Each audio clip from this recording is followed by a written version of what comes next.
What's up, folks? Let me catch up with chat here. How's everybody doing on this fine Saturday night, Sunday morning? Let's see. Latro. Nightmares, eating pizza. Hey, Cam Cakes. Edna's here. I didn't have to say it 3 times. Thank goodness. Hey, I just got a commercial. Willie. Interesting. I guess I got demonetized. I got monetized. Well, cool. But sad too. Commercials suck. But they do pay the bills.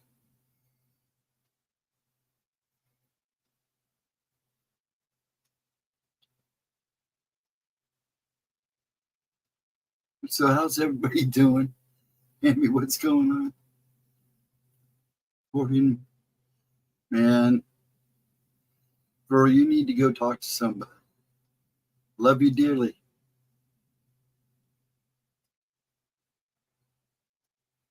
Now they're all over the place. You better get used to it. Anyways, what's going on, folks? Got a couple good ones tonight, too. I'm going to do what I call her black label ones. They were the ones, they're like 3 years old. And I just said I call them that because their titles are in like a black. Black. Oh, I know all about that stuff. Surfing the net. Oh, I didn't see the rest of your joke. I did see some of it when I was studying up. What was your end of your joke there, Latra? Skeleton walks into a bar, asks for a beer and a mop.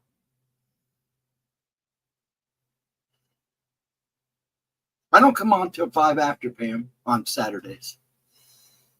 What's the joke, dude?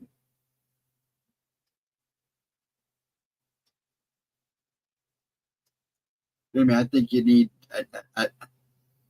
I believe a lot of things, honey. I know they can do that stuff, but, honey, I think you need to chill out.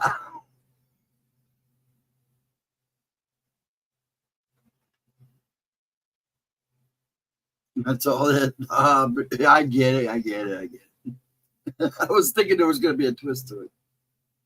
So what's up, everybody? I'm kind of rough tonight. Been lazy today. Well, this evening, I should say. We did birthday dinner for Giles because his birthday's tomorrow. My son's birthday's tomorrow. But he's going to be gone all day playing golf and hanging out with his buddies. And like I said, I got a couple good ones. I'm not in YouTube chat yet because I didn't want to have any problems.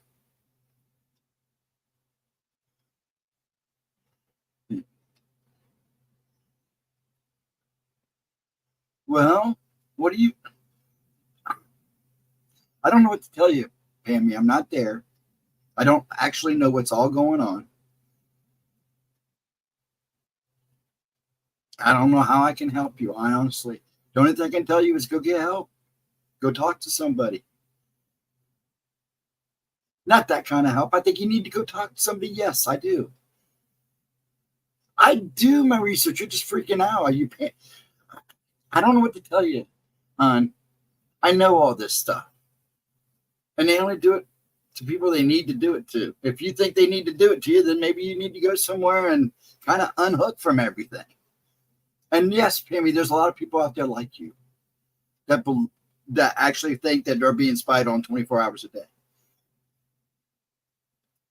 But this is not the time nor the place. And I'm trying to be simple. I love you dearly, honey. Well, it's hard, man. To think you're a snitch.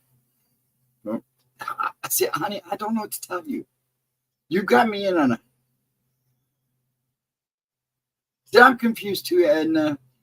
But see, this is what happens when people delve into that everybody's watching you thing. But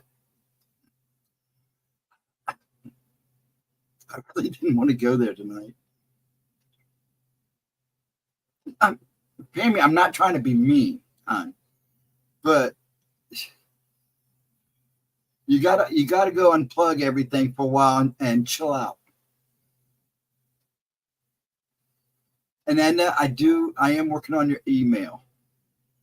And we'll talk about this later. But honey, you need to This is not the time nor the place.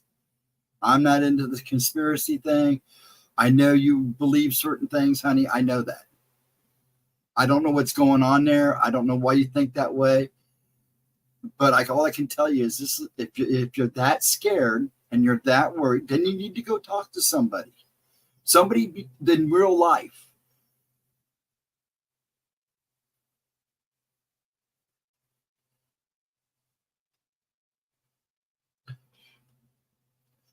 Honey, somebody work with me here. I don't want you put me in a situation, Pammy, and I don't want to. It's not that I don't want to be in. It's just I'm going to come off as a bad guy, and I don't want to do that. But I worry about you, Pammy. Okay.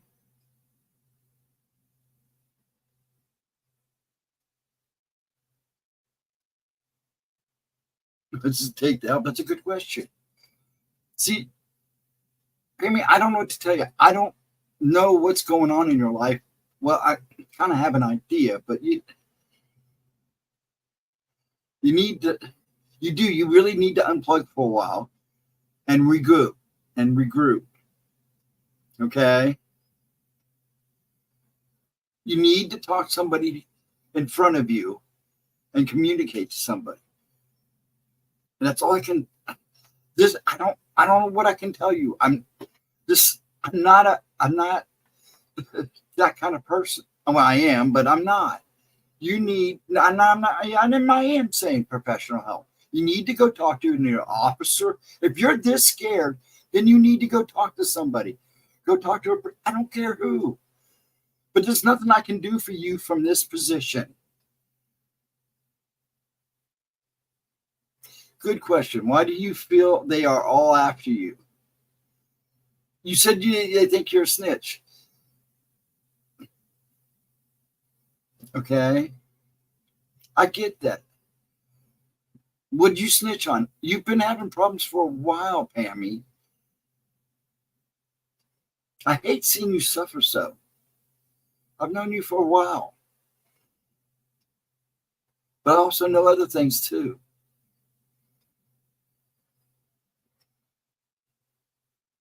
Yes, she does sound very paranoid.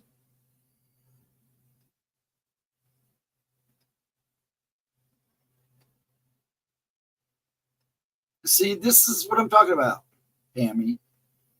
Yeah, let's just drop it because I care about you, but this is not a really place to do this. Hide what? They hide. She thinks she's acting paranoid. Period. Something's going on around her. I can't do. I don't know. But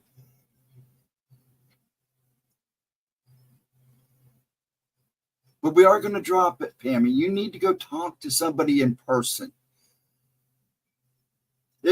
I'll let Gemma know you're trying to get a hold of her. Okay. I think this is better. Honey, it's not that I don't want to help. I just don't know how. I am here. You're there. You need to see somebody physically to talk to. Honey, you don't. When you start talking like that, that tells me you need to talk to somebody. The paranoia is taking over. Why are you so paranoid? What are you doing? Okay, then I don't know. I don't want to talk to her either. No way to tell me anything. She didn't tell me anything, Pammy. I've known you for a while, honey. I've seen you around. I've known you before Gemma. And you know that. We've talked before in the past, many times with Ann Palmer and all them in Steve's chat, in the midnight chats. Gemma doesn't tell me anything about anybody. That's not my place. And you need to understand that.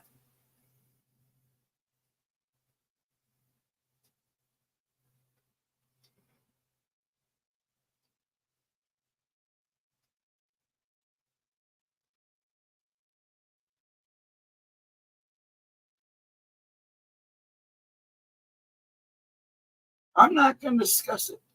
Sammy, I know you, Sammy, I know you've got a little bit of a history. I've known that a long time ago. And I'm talking about drug history. Okay? I've known that for a while. Yeah, Gemma does not talk about personal things with me or anybody. That's her business. I can honestly vouch for that from the bottom of my gut. Hey, Chris, how you doing, bud? What do you mean, what am I talking? Tammy, let's just end this conversation because I don't want to get involved in something that I don't understand, apparently. You know, I want to help, but this is not the kind of help I can give you. How you feeling, Chris?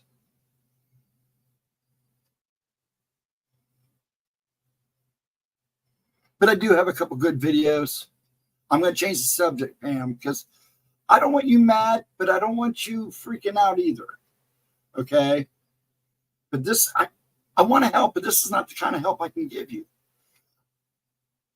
I don't know what you want from me or the chat. Okay? I'm just trying to be honest with you. Yeah, I'm going to stop. Because I love you too much. I don't want to do this anymore. Okay. I'm glad you're feeling good, Jed. Now, I'm feeling pretty good too, actually. Now, I do have 2 good videos. She does have a listeners encounter video, I believe, coming out Monday at 11. So make sure you guys catch that. We will be here Tuesday for Tuesday Talk at 1 o'clock on Tuesday. Me, her, and Ryan. I believe she has a guest coming on, a psychic. I'll be here Wednesday. May change times. I don't know yet. Excuse me 1 second. You still eating your pizza, Nightmare? Anyways. And then Pixie's off this coming Thursday, so I will be off. Nothing will go on Thursday night. And then Friday, me and Gemma and I, and then we repeat again. Repeat and wash. Wash and repeat and rinse. Oh. You're still geeting? That's cool. But yeah, I'm going to do 2 good. I'm going to start with one, and if you guys want another one, my chat's acting up. Oh, there we go. We'll do another one like we did last week. I just want to sit back and relax. You guys enjoy yourselves, please. And Pammy, I love you, baby. I really do. Okay. I've known you for a while. Just please, why don't you try to relax a little bit? Nobody's judging you.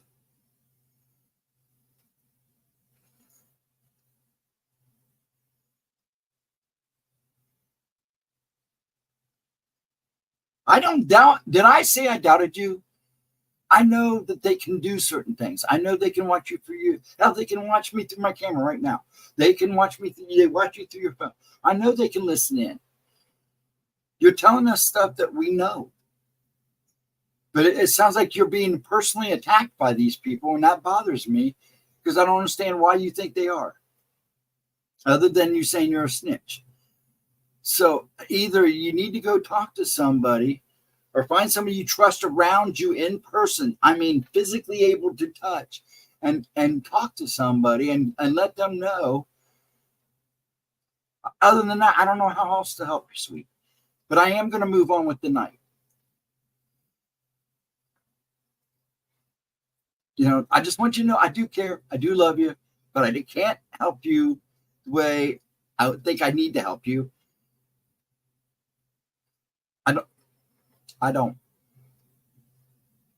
And I'm not going to upset myself. I don't want you upset. I want my chat to have a good time. So we're going to carry on with the night. And we do believe you, okay? Everybody's had some really weird shit go down in our lives. We understand that. Yeah, I bet you did, Chris. My son watched the other night. I'm going to watch it probably either after this or Sunday. Because Sunday's my day. I've been cruising all day. I finally got to stop about 9 o'clock and relax. I took my time getting on here.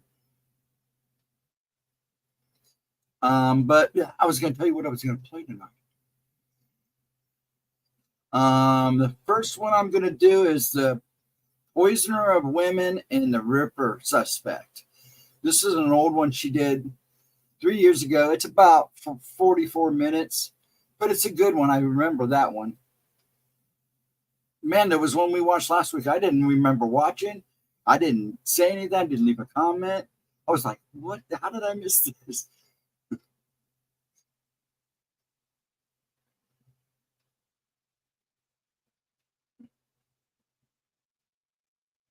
Or maybe there's a big drug bust getting ready to go down, Pammy, or something major getting ready to go down.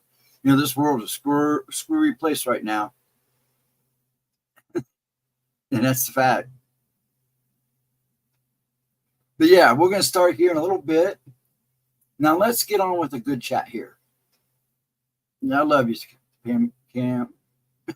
I can't even talk now. So Edna, you're doing good, and Chris is just watched The Penguin, which everybody's telling me to watch. I'm getting ready to watch it. I will watch that because I love the character in the movie. So I'm hoping they do as they promise. Nightmares eating pizza. Latro's telling jokes. That's awesome. But yeah, we got two good ones. I believe they're her old murder mysteries and missing persons. I call them black labels because it's literally just a black border with white type and a picture of her in the center. Yeah, he's out and he's happy, but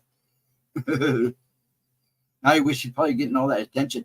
That'd be nice if they could bring the hospital to you and get all your attention at home where you can be comfortable. Some of those nurses. And then I've had some good ones too. But you are home, right, Chris? You haven't gone back or anything, have you? I shouldn't laugh.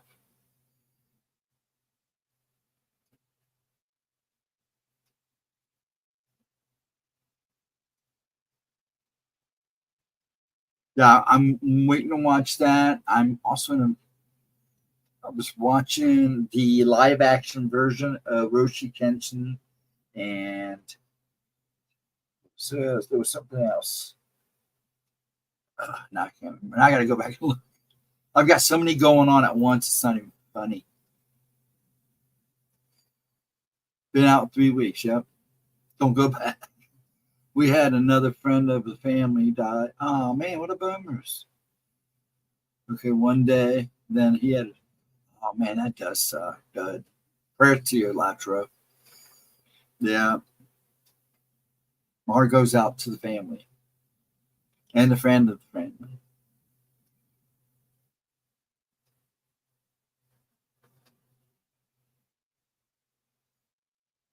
Yeah, where were you Friday, Edna? I'm gonna look into the camera and look at you. No, you're good. I just figured you were with family. When I don't see you there and I call your name 3 times, you don't pop up after a while. I know you're okay. My gut would tell me if there was something wrong. Then you would have gotten an email that day.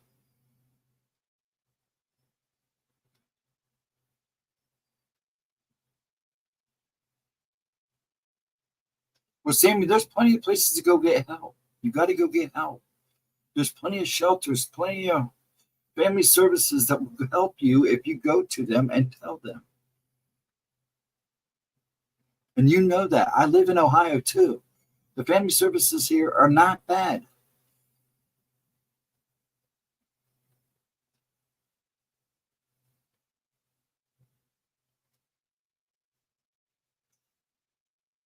Man, I'll tell you what, I never realized how many Bigfoot channels there are in this on YouTube. This is amazing. There are tons of Bigfoot, tons of cryptid channels. I thought there was a lot of ghost kind of spooky channels. Man, there's tons of those channels. I didn't realize, I mean, I figured there was a lot, but man, you're getting kind of, and they're like in communities too, like what's going around. I'm just amazed. I mean, I figured there'd be a lot. And we're talking not just in America alone.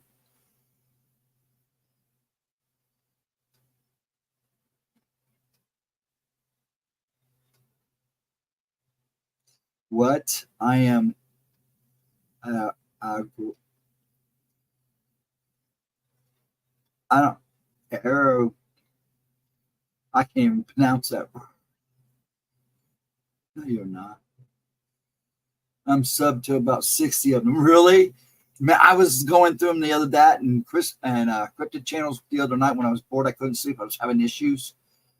And I was just looking to see how many there were. Oh my gosh. It's like, holy crap. And you're subbed to about 60 of them. How do you keep up, dude? I got a lot of people I try to keep up. Like what you see in my thing is not even half of what I watch. Oh, fear crowds.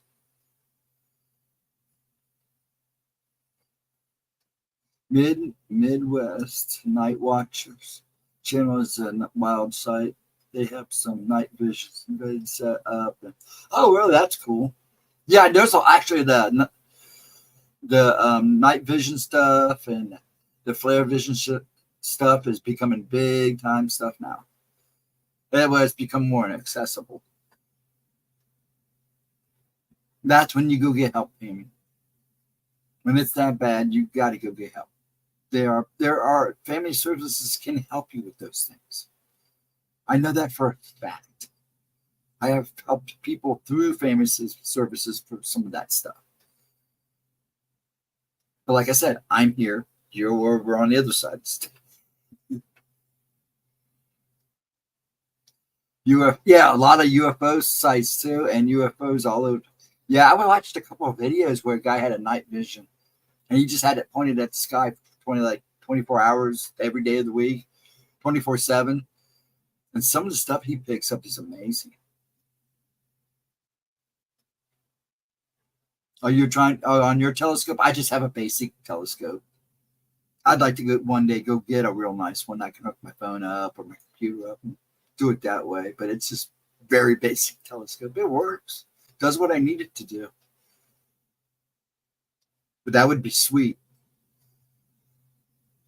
Yeah, I want one of those nice ones. You see those guys hooked up to the laptop and everything. I love looking at the sky. I just got me a basic. Actually, my ex-husband gave me his old one because mine was crap. Oh, really? I didn't know that. Latro in Southern Illinois.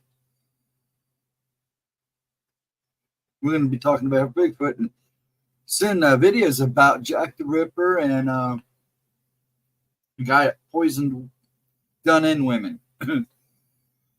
Oh, excuse me. And again, we had smoked bourbon steak tonight for Giles' birthday. Man, I cooked all day. Well, not all day. But my potatoes, I'm going to be a little bit more picky about where I get my potatoes. It was given to me, but not to me. Did not know it was. Yeah, they're expensive. They're not cheap, dude. And they're coming down in price, actually. A lot of that stuff is now. But it's still not cheap. I mean, but tech's never really cheap right now. So that's what I'm saying, Edna. If she goes through family services, they'll help her get the help she needs. If she wants to show rehab, they'll hook her up with either Goodwill or somebody. They'll work with her and get her acclimated and help her work with any issues she has. Well, you don't need to get mean about it, Pammy. You come in here and you're saying this stuff, it sounds like you're yelling for help. That's what we're trying to do. Yeah, and I have too, Pammy. Then you talk to these people. There are people. Go to a church. Sometimes churches can help you get the things that you need. There are places that will help. You're giving up too easy. That's what I'm trying not to say. You're giving up too easy. If you don't think you belong, if you don't think you belong on the streets, then you go find. You don't give up. You keep looking for help until you find what you need. It's as simple as that. Giving up doesn't do any good.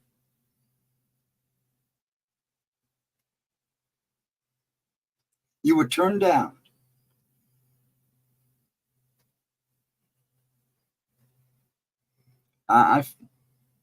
There's somebody out there that's looking for that. You should be. You got court on Tuesday. Then you tell them in court, I need help. Make that judge make you get help, and help you find a way to get out of this situation.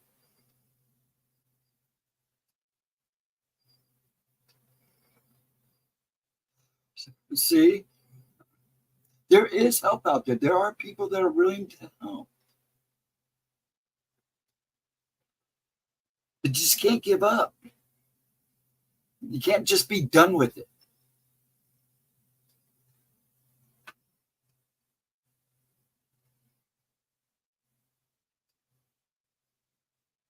And not true, that is beautiful, man. You sound like me in a lot of ways. I help people when I can't afford to help. But it's important to help. That's why I care, Pammy. But unfortunately, I can't do anything for you here. And coming in here and being, it's not helping your situation. And sometimes these type of places are not the best places to come and vent, because they're not meant for that.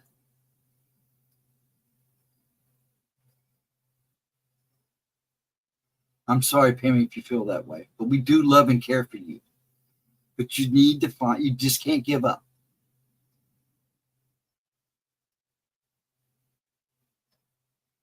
And I'm trying to be as loving, honestly, as I can be. And bless you, Pammy, and I hope you find what you're looking for, because it's out there. You just can't give up. We're giving you emotional support, Pammy, but it's hard sometimes when things are just unanswered, and we say one thing and you say the opposite, and it's constant this and constant that. That doesn't help anybody. It's not about you interrupting the show, honey. You've been in here before and did the same thing, and we tried to help you, and it still left kind of and then and a lot of people left feeling It's hard to help somebody who's already down on themselves. You've got to get out of the place you're in first.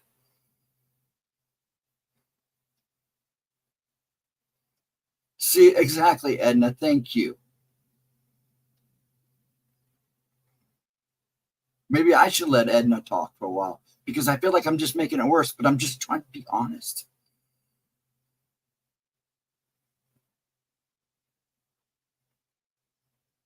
I know you are.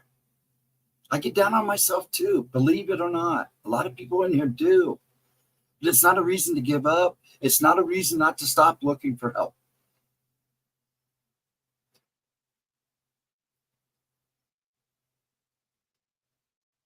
But when you come here and you act like this, Pammy, it tears my heart out, because I know you're a better person than that inside.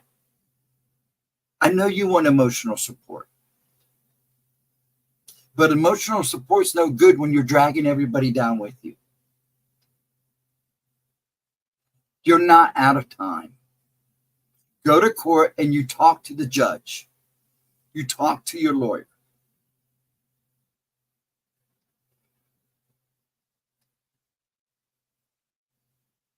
It is. Thank you, Edna. Man, I hate being in this situation, because you put me in a situation and you put everybody in a chat in this situation, Pam. And we want to help, but we can't help you in this type of environment. And we're here and you're there. You need to be not giving up. That's all I can keep saying to you. Do not give up.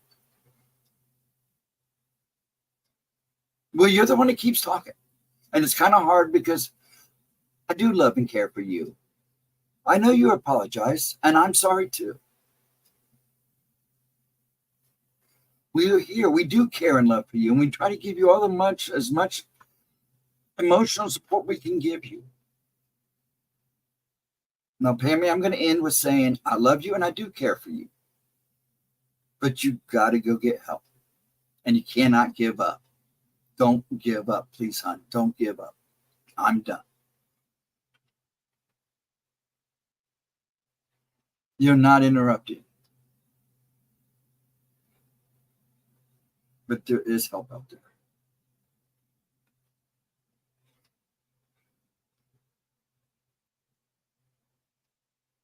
Yeah, see, me and you've been around me and Edna. All of us. There's quite a few of us in this chat that have been with each other even before Gemma. You know that. You know, it's like I know Ann Palmer's still out there, but I think about her all the time. She was a sweet lady. She still is, I hope. You're a sweet person, Pam, but you can't give up.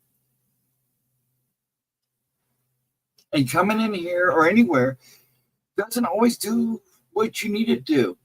There's some emotional help we can help you with, and there's some that we cannot. That has to be up to you.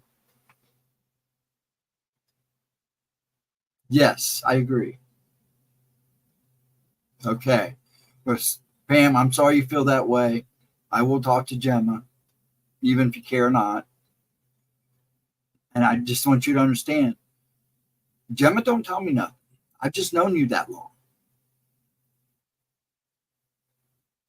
But I will let Gemma know what happened here tonight. We didn't mean to offend you. We weren't trying to upset you. We're just trying to help you the best we can. The emotional help is here. We love and care for you. But you got to do some of this on your own, and you can't give up. Have a good night. I wish you the best. Yeah, I've seen her a couple of times there too, Chris. And she was an older woman that I did know. So, no, she wouldn't.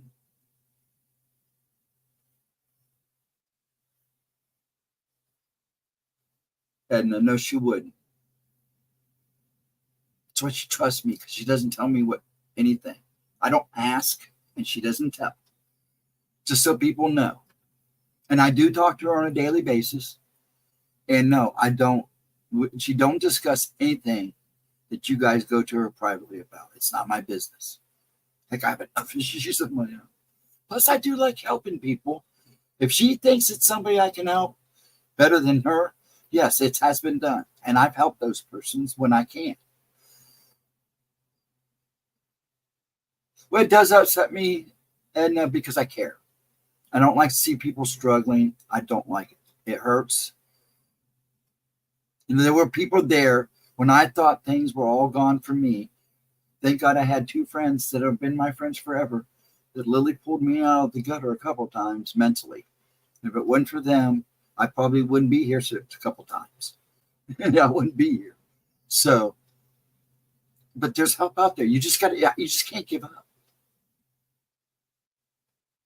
I've physically been through some serious crap. I don't think people get it.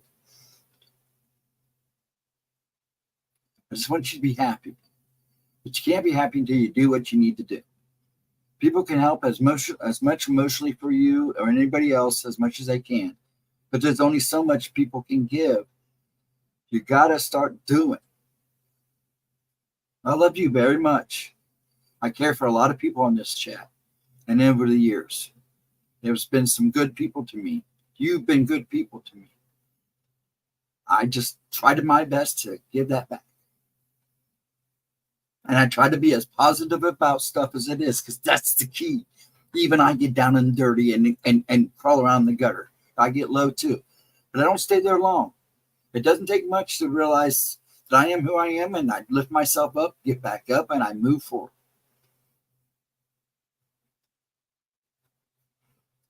I just wish you the best. It's out there. And the best is out there for you. You got to want it. Okay, now I'm going to start the video. We can chat. I got to see if I can get in YouTube without causing issues. But our first video is a good one, I believe. Let me get it up here. I got to do some finagling here. Good.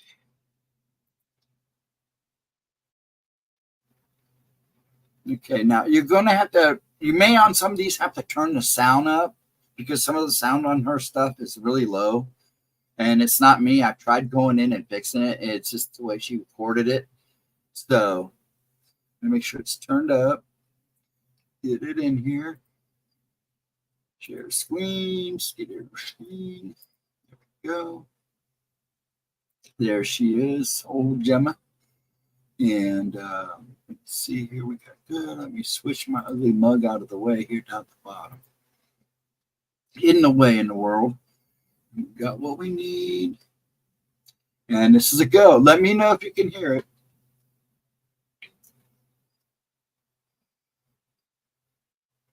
Okay, here we go. If you can, let me make sure you guys tell me you can hear this, and I'll turn it up as loud as I can. I think I got it as loud as I can. So you might have to turn up your value. Now my internet's a little chutty, so I'll keep an eye on it. And we're off. Welcome back to my channel. And if you're new here, just getting sound.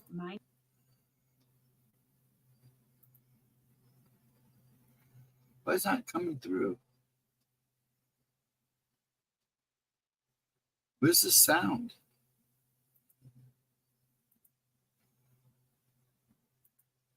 My name is GemmaJade. You guys can't hear that, can you? This week's old time. I've lost sound somehow. We're going to be talking about a man named. Let me stop. Oh my gosh, why? Let me retry this. Let me try again. Good, it's in HD.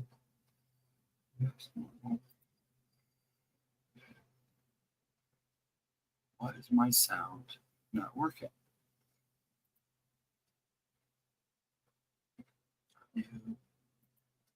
Everything good there. Don't need to do that.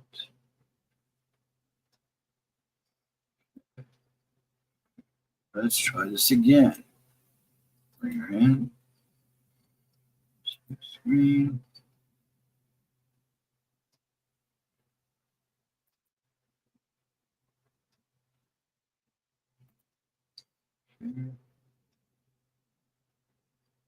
Talking about a man. I don't know what's going on. Do you guys hear this? Can you hear this at all? He goes by the name George. I don't understand what's going on. Why am I not having sound? Throughout the entire video. George Chapman was a convicted murderer and also a. Holy crap. Hold on. I don't know what's going on. You guys can hear me, right? Barely? Yeah, I don't know what's going on. I'm all of a sudden like, let me try this again. I'm going to have to try a different angle here.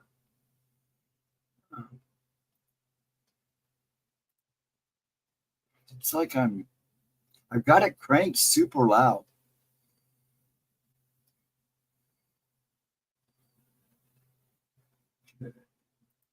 That's weird. It played fine earlier. Okay. Let me figure this out because I've never had this problem before. This is a new one. Okay. Well, come on.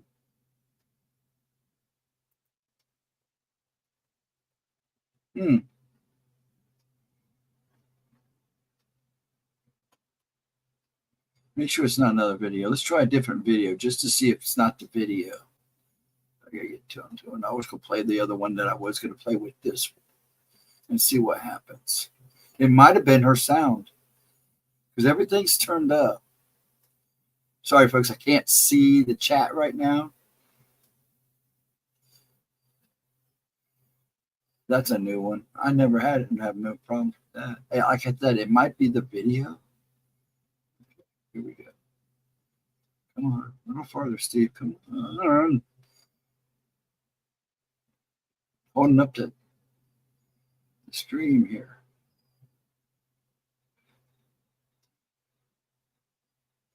Okay. We tried this one. Let's try this one. This was the other one I was going to do.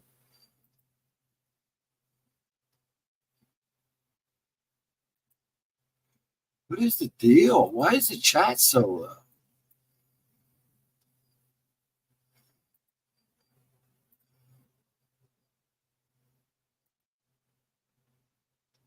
Huh. I don't understand why my chat is so bad. What is going on? I don't know why it's doing this. Hold on, folks. Pardon me. I'm sorry about this. There you go. Okay. Let's try this. I don't get what's going on here.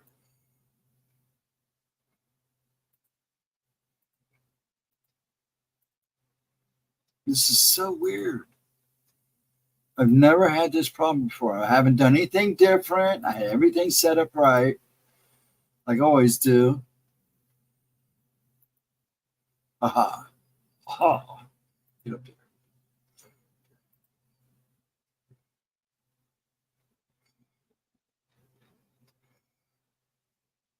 I don't understand why the volume's all messed up.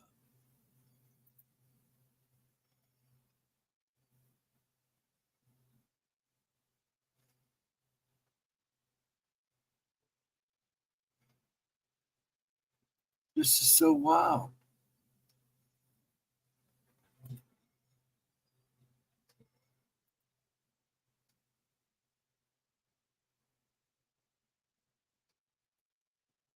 I have no idea.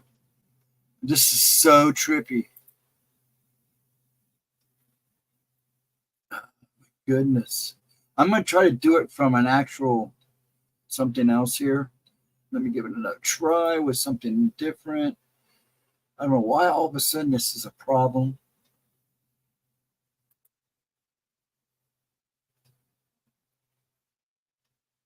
Okay.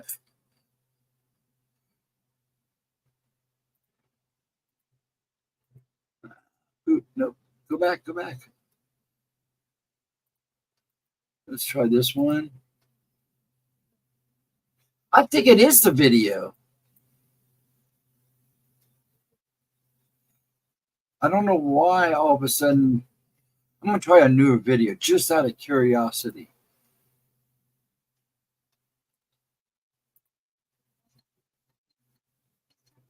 That's got to be what it is. Let me try a whole different video. I'll just pick us out something different. I'll have to go back and check those actual videos and find something good. That's wild. I've never had that before. It's got to be the videos. Let me go find a good one here or something. And I'm going to find out. See, StreamYard changed. They not only raised their price, but they kind of updated stuff. But there's no thing in here that makes it easier to turn it up or adjust the volume. So let's find something. Since we've been talking about Bigfoot, see if I can find one of our older Bigfoot ones.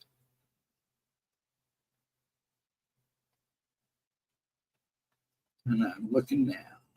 I like to get all the older stuff that really didn't get the attention it does. The newer stuff does.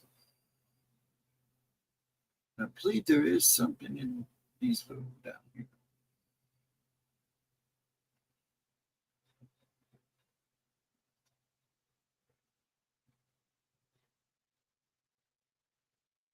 Okay. I'm looking. This is so wild. I've just never had that problem before. I know last week we had a problem with the sound being really, really low.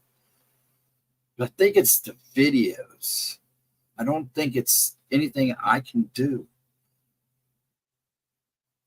I thought she had some older Bigfoot ones.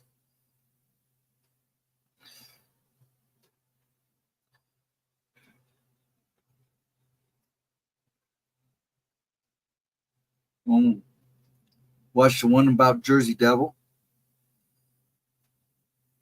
That's an old one. That's 3 years ago.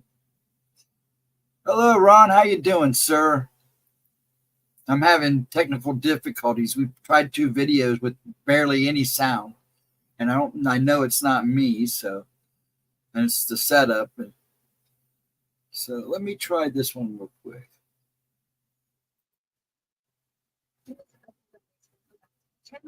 Okay, here we go. This one's a lot better. Let's do one of these. Okay, let me. I'm not going to be able to be in YouTube because I have to do it off of YouTube. So I can't double screen this one. Now you will have to turn it up because it is real soft. Okie dokies, let's do this. This is what these nights are all about, is playing a couple of her videos, a couple of her uploads. Now, like I said, you will have to turn it up a little bit because it is really soft. So I don't know why some of these older videos were a lot worse in sound than our newer ones, because I know some of our newer ones, she's got sound issues. Okay, here we go.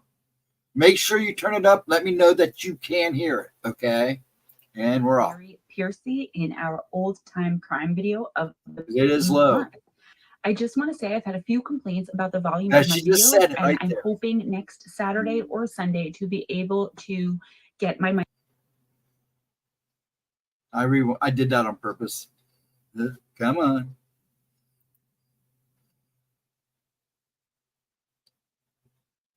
Oh, stop. What is up, my What are you beautiful doing? gemstones? Oh, they're like new What is up, you guys? Welcome back to my channel. And if you're new here, just welcome. My name is Gemma Jade, but Turn it today up. we're going to be talking about Mary Piercy in our old time crime video of the month.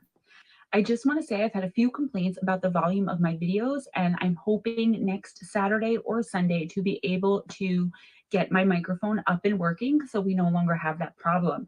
I'm speaking as loud as I can right now with the toddler sleeping in the room directly below. So, with the interest of saving time, let's jump right into the case of Mary Piercy. Mary Piercy was born Mary Eleanor Wheeler in 1866, and she had a really horrible upbringing. There's not much information about it except that it wasn't that good. Mainly because when she was 16 years old, her father, who was the prime breadwinner of the family and who she was very close to, got into an accident at work, and he ended up with really severe injuries. And some of his coworkers carried him home so he could be seen to by his wife, Mary's mother, Mary, and Mary's older sister. However, after about 48 hours, her father passed away, and her life wasn't that good up until then. Her family was poor. Her mother was known to be kind of overbearing and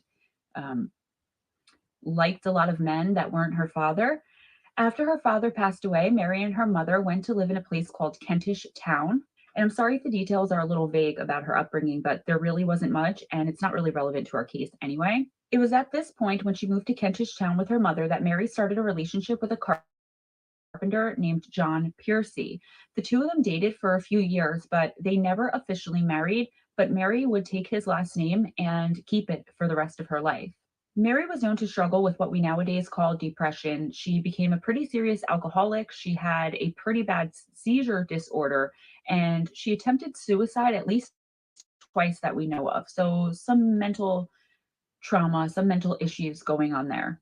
The death of Mary's father seemed to have a profound effect on her, and it negatively affected her relationships, mostly with her only 2 living relatives, which were her mother and her older sister. Although her mother was just as promiscuous, she never really agreed with Mary's lifestyle, the lifestyle Mary chose after her father passed away. And what Mary did was she began relationships with numerous older men all at the same time who paid her for her companionship and to go out on dates with them.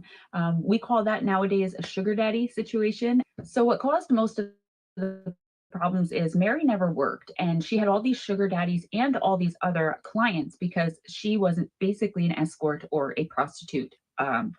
That's what she did for a living. And she would be having all these men, numerous men per day, coming in and out of her house that she shared with her mother and older sister all hours of the day and night, until finally one of these men got her her own house that, he paid for her.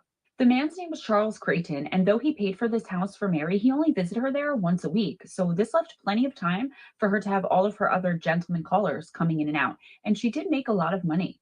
She told Clayton that she was tired of the judgmental eyes of her mother and sister, and that this is what she chose to do. You know, she was still kind of in her early 20s, a young girl searching for her own independence, but I guess she had no work ethic. So this is why he got her the house, because her mother and sister did not want the men coming in and out anymore, and Mary did not want to stop seeing them.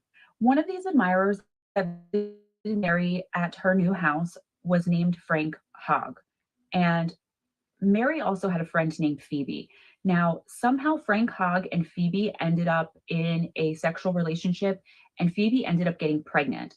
So Mary, despite Frank Hogg was the love of her life, despite this, she didn't want her friend to be left alone and pregnant. So she convinced Frank to marry Phoebe so that he could do the right thing. And though Frank did marry Phoebe when she was 3 months pregnant with his baby, Mary and Frank never stopped their sexual relationship. And it's said, but I couldn't confirm, that Mary and Phoebe knew about each other. Like, Phoebe knew that Mary was still sleeping with Frank. Although Mary's life seemed to be a lot of fun and kind of glamorous, she spent almost all of her time in the company of older and wealthy gentlemen, and she was given a lot of nice things. She made a lot of money for herself. It turns out she was jealous of the regular women, the women that men would take home to meet their families. She knew that she wasn't the kind of woman, especially back in those days, that a man would marry, right? I mean, she was an escort. She was considered a prostitute. They kind of, every man she met, she kind of knew what the deal was with them. And she really wanted a family of her own. She essentially wanted everything that Phoebe had gotten. And she felt like Phoebe had gotten this just by getting pregnant, you know, big deal. And she knew that Frank loved her and she loved Frank. So she was very, very jealous of other women who were able to be wives and mothers and have that domesticated lifestyle. But she was really jealous of Phoebe. She never showed it though. She always seemed to be Phoebe's closest friend and confidant and was very loving and sweet towards Phoebe. So I guess to put it simply, what Mary really wanted was a man to stay with her and love her and take care of her in more than just a financial capacity. And she wanted that with Frank, but unfortunately he was already taken. And again, I reiterate, every other man she met knew what she did for a living. So they're not going to take her seriously, I don't think, when they're paying her. At least nobody did. On the morning of October 24th, 1890, Mary asked a young man named William Holmes, I think he was like an 11 or 12-year-old kid, she gave him a penny to deliver a message to Phoebe Hogg. And the message was simply inviting Phoebe and her toddler daughter, also named Phoebe, to tea at Mary's house because Frank was working all day anyway, and Mary and Phoebe were friends. So she sent this letter, this message, via this young boy to ask Phoebe to come to tea, spend some time, get out of the house a little bit. Phoebe readily accepted the invitation, and at 3 p.m. that same day, she started getting herself and her young daughter, her baby toddler daughter, ready to take the short walk to Mary's house for tea for the afternoon. It's worth noting that one of Mary's neighbors that was directly next door to her heard glass breaking, and when she screamed over the fence to make sure that Mary was okay, she called Mary's name and asked if she was okay numerous times, but Mary had never answered. So it's just worth noting that. At around 7 p.m. on this very same day that this tea was supposed to take place, a man walking his usual route home from work saw the lifeless body of a woman just laying in the street. He immediately ran to get a local policeman who was walking a beat. The deceased woman's head was strangely wrapped in a cardigan, which was everyone thought was kind of weird. When the police removed the cardigan from the dead woman's face, though, they saw that her throat had been slit and she had bruises all over her face. Her face was really torn up, almost to the state of being unrecognizable. It was also noted that this woman, whoever she was, put up the fight of her life. She had defensive wounds all over her body as well. She was eventually overcome, and it was later found in autopsy that the woman had actually died of blunt force trauma, and the slit throat had been done either after she died or while she was dying. A little bit of overkill, if you ask me. The police started their investigation right there where the body was found, but they quickly came to realize that the murder had taken place elsewhere and the body was kind of just moved or dumped in that spot. At this point, they'd still not identified this body. Later on that same night, after the deceased body of the adult woman was found, a bloody stroller had been come upon by a constable who was just walking his beat as well. And inside of the stroller was the body of a suffocated toddler girl. This was about a mile away from where the body of the adult woman had been found earlier in the night.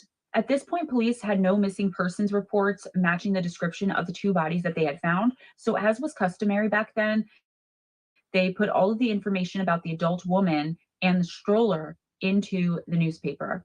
For some reason, it was only when seeing the report of this woman having been murdered did Frank Hogg go to the police station to report his wife missing. It's like he didn't notice earlier. This was like a day or two later. Um,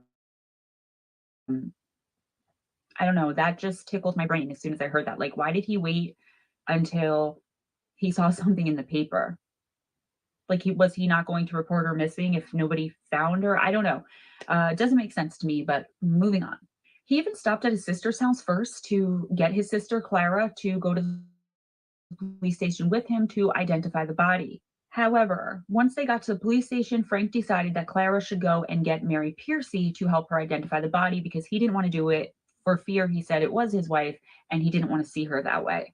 So Clara dutifully obliged and went and got Mary Piercy to accompany her to the police station to see the body to see if it matched Phoebe Hogg. Clara asked Mary, had she seen or heard from Phoebe? Mary said she hadn't seen or heard from her in days. And, oh my God, I can't believe this is what's going on, blah, blah, blah. But Mary's behavior was very strange, to say the least. When Clara and Mary went to the police station and were shown the body, Mary told Clara, "Don't look, let me look." And when they pulled the sheet off the body, Mary yelled, "Don't look, it's not Phoebe." However, of course, Clara looked and immediately recognized the dead body of her sister-in-law. Clara and Mary were then asked to identify the stroller, and when they identified it as Clara's niece, Phoebe Hogg's stroller, the police informed them that the body of young Phoebe Hogg had in fact been found suffocated about a mile away from where her sister-in-law, Phoebe Hogg, had been found. And with this confirmation, police went to Frank Hogg's house and informed him of the murder, the brutal murder and death of his entire family, his wife and toddler daughter. Frank seemed to have almost no reaction to this, and the police thought it was really suspicious. Like, he didn't shed a tear. He didn't even seem surprised. Again, weird. So this behavior and lack of emotion, lack of response, kind of, from Frank led the police to immediately name him as a suspect, which gave them the ability to search his home. They found nothing at all of interest pertaining to the murder or any motive for him to murder Phoebe and their daughter, but they did find one key that fit a door that was not in the Hogg home. Frank readily admitted it that that was the key to the door of his mistress, Mary Piercy. This in turn made Mary Piercy a suspect, the jealous other woman. The police promptly went to Mary Piercy's house and searched her home. What they found there, whole other story, guys. Wow. Upon entering Mary's house, just to question her at first, the police found a bloody fire stick poker laying there, a bloody carving knife laying on the counter, and bloodstains all over Mary's kitchen floor. Some of the bloodstains had paraffin on them, which is kind of like someone trying to clean up with bleach nowadays. So it was obvious that Mary had been trying to clean up blood. This was enough circumstantial evidence for Mary to be arrested and charged with 2 counts of murder. The whole time the police searched Mary's home, though, she was acting really bizarrely. She was playing her grand piano and singing at the top of her voice. Her explanation for all the blood and bloody weapons was also really weird. She explained to the police that she had been killing mice. She would stab the mouse when it was on the floor and it would bleed. Obviously, they didn't believe this, and the lead detective inspector did arrest Mary right there on the spot and charged her with double murder. When the police searched Mary's person, when they searched her body, there was blood soaked into her clothes. Like, she was soaked with dried blood. I don't think dried blood can soak you, but you know what I mean. There were blood stains all over her clothes, and she was also found in possession of Phoebe Hogg's wedding ring. Mary was brought to jail immediately and kept in police custody until she had a committal hearing, which is basically they decide if there's enough evidence for prosecution, which they decided, of course, that there was. This committal hearing was held on October 28th, and this is where she went in front of the magistrate and pled not guilty. She heard the charges against her and was committed to custody until her trial. So I don't think they had bail back then, but if they did, no bail. At this point, knowing about the affair and thinking about Frank's strange behavior and lack of reaction, they were wondering if he was somehow in cahoots with Mary, but they couldn't find any evidence to prove that. And Mary was pleading innocence, so she wasn't saying anything about if Frank had anything to do with it, because how would she know? Because she's innocent. So they didn't have enough to charge Frank with anything. So Mary was taking the fall. Though he was never officially charged, the public, the neighborhood, the community really turned against Frank, and his reputation was never the same after this. They were all very convinced of his guilt because of the way he was acting afterwards. There was like no sadness in him, there was no emotion at all. Mary's trial began on December 1st, 1890, at the Central Criminal Court at the Old Bailey. She was obviously pleading not guilty, and the prosecution proceeded to outline its case and present all of their evidence against her. The evidence itself was overwhelming, to say the least. I mean, they started by reading out loud letters Mary had written to Frank throughout the course of their romantic relationship. The letters were supposed to show how desperately in love Mary was with Frank and how she was very jealous of Phoebe. She was angry that Frank had to be unfortunately married, or married unfortunately, which is what they called it back then, when a man had to actually take responsibility for and marry a woman simply because he got her pregnant. Basically, when a man was forced to marry a woman because she got in trouble. They called it in trouble, but really what it meant was she got pregnant with his kid before they were married.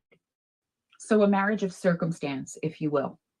Mary pleaded with Frank not to break things off with, abandon, or leave her once he married Phoebe. She promised that she would remain friends with Phoebe and she would cause no disharmony in their relationship. So she would cause no problems and remain friends with Phoebe as long as Frank continued his sexual relationship with her, his romantic relationship. And apparently Frank agreed, because he did. One part of one of her letters read, quote, "I love you with all my heart, and I will love her because she will belong to you," end quote. Again, the prosecution presented that the motive was good old-fashioned jealousy. Mary didn't want to share Frank with her or anyone else. She already shared all of the other men that she might have fallen for, some of them. She never had a man all to herself because of the business she chose to be in, because of her career choice. And I'm not hating on, anybody for doing anything to make money. Like, if that's what you want to do with your life, whatever it is, as long as you're not hurting anybody else, I say go and do it. It's not for everybody, but you don't go and kill the man's family that you already know he has. She was the one who convinced him to not leave Phoebe dangling in the wind. She would have been, her reputation would have been ruined. She would have been pretty much unmarriable. Is that a word? The evidence also showed that Mary had committed the act right there in her house and didn't even really bother trying to clean it up. She scrubbed a little bit of one blood stain and gave up. She just decided to start acting crazy. Mr. John Piercy was even brought in to testify on behalf of the prosecution when he stated that the cardigan that was wrapped around Phoebe's head when they found her deceased was one he had brought for Mary while they were dating years ago. So he basically confirmed that that cardigan was Mary's. The prosecution also had recovered the message, the letter that Mary had sent young William Holmes to give to Phoebe, proving that she had invited her for tea that day. So basically showing that Phoebe would have been at Mary's house because they were friends. Why wouldn't she go? The prosecution was this whole time trying to figure out, did Mary premeditate this? Did she invite Phoebe over for tea knowing that she was going to and ready to kill Phoebe and the toddler, or did she innocently invite them over for tea and then something set Mary off, so she murdered Phoebe and then kind of felt like she had to murder little Phoebe? They didn't know. There was a woman named Sarah Sawhill who was described as having looked after Mary during her time being held in police custody while awaiting her committal hearing. I don't know if she was a matron or just like a prisoner that had been there longer. But anyway, this woman had had a discussion with Mary, and she testified that Mary had told her that she innocently invited the Phoebes to tea, and then Phoebe had said something, she didn't say what, that set her off and whipped her into a murderous frenzy. However, Sarah testified that Mary, right after it came out of her mouth, immediately realized that she was incriminating herself and stopped talking to Sarah completely. The prosecution also had 8 witnesses who were neighbors or acquaintances of Mary, people that knew Mary and what she looked like, who all testified that on the day of the murder, they witnessed Mary pushing a baby stroller down the street, but it seemed that she was struggling with it and that it had something very, very heavy in it, definitely not a baby. The prosecution were also trying to figure out, did Mary suffocate young Phoebe with like a pillow or something or her hand? Or did the poor girl, was she in the stroller when her mother's deceased body was put on top of her and was the cause of death for little baby girl Phoebe, the weight of her dead mother weighing on her to the point where she couldn't breathe and died? The prosecution believed it was the latter, that Mary made the toddler go through this torture because she secretly was jealous of and hated this little girl too.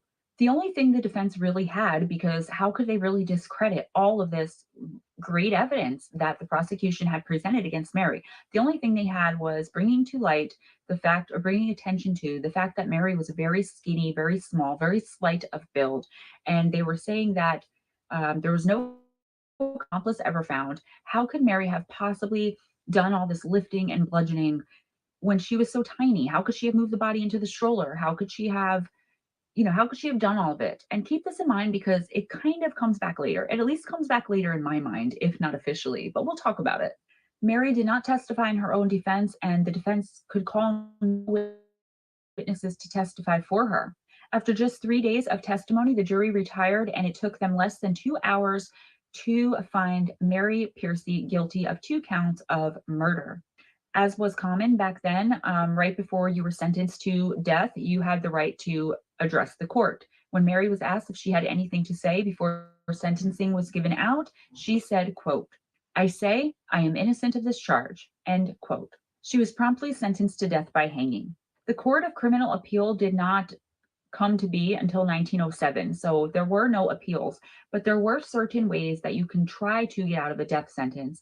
Mary's lawyers did come out during the sentencing portion of the trial and state that Mary was not and could not have been in control of herself or her mind or maybe even her body when she committed the murders. So basically denying any kind of culpability due to diminished mental capacity. The insanity plea. Only they presented it after she was already found guilty and sentenced. The lawyers pointed to the suicide attempts in Mary's past, the depression, and the seizures. However, this was rejected. 3 psychiatrists did go and visit Mary and kind of talk to her, but they considered her completely sane, no diminished mental capacity at all, and her hanging was to be carried out. Her sentence, or death sentence, was to be carried out. I want to let it be known that these 3 doctors spent an hour collectively, so all 3 of them in the same room with Mary for 1 hour, and that's all they needed apparently to decide if she was, sane or insane at the time of the murders and now after. Frank Hogg was granted permission to visit Mary while she awaited her sentencing to be carried out at Newgate Prison. Mary waited on the day he was supposed to come. She was anxious and excited to see him. However, he never showed up. Mary cried the entire day, the entire night. She was absolutely despondent, desperate to see him, but there was no way for her to get a word out to him, and he never showed up, and he never sent word as to why, as if she would really need him to tell her why he didn't want anything to do with her. She murdered his entire family. Now, here's where I stated earlier that in my head, Mary's slight build and what the defense was trying to say, that she could not have possibly been able to carry this out, not alone, and there was no accomplice ever found.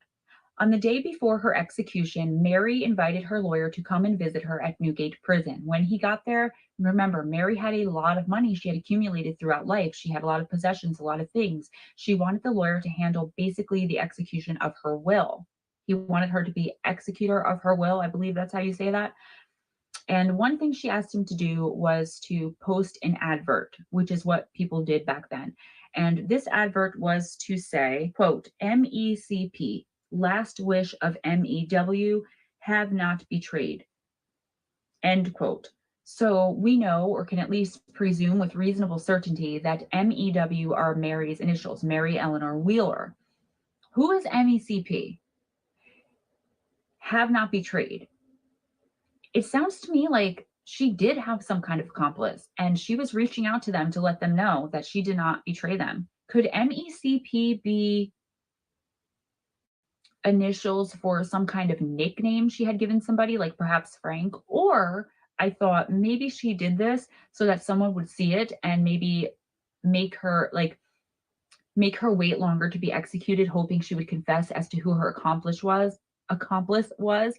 However, nothing came of this. And despite being questioned relentlessly by her own attorneys, her mother, the prosecution, Mary stayed steadfast in her innocence. Not only did she not have an accomplice, she couldn't have, because she wasn't involved at all. She had no explanation for any of the evidence presented against her. She didn't say she was framed, nothing. She just said that she didn't do it.